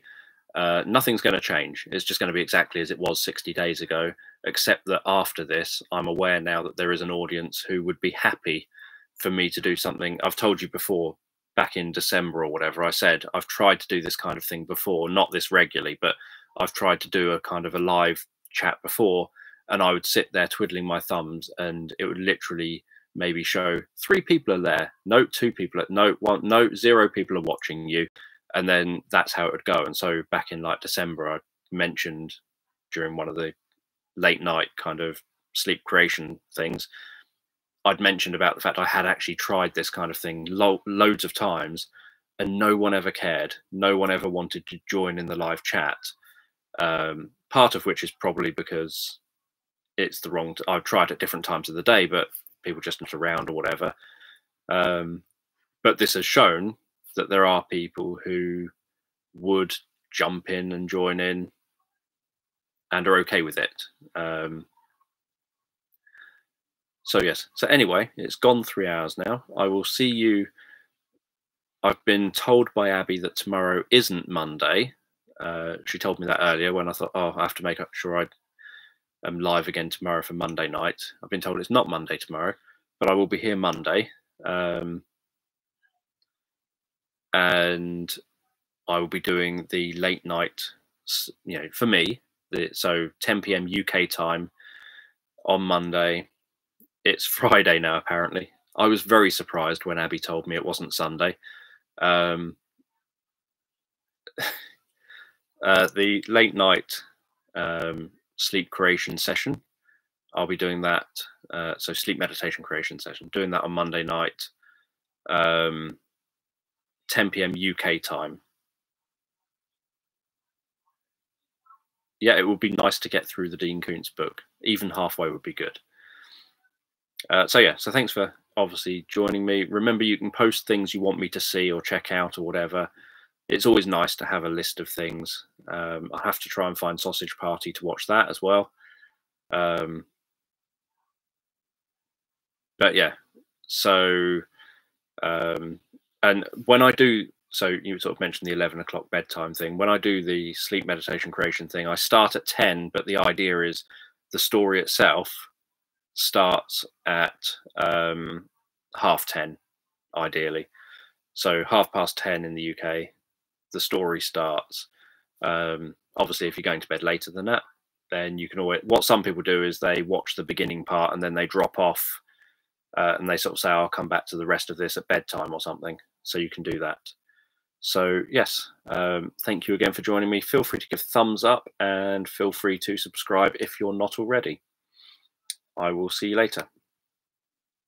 Bye.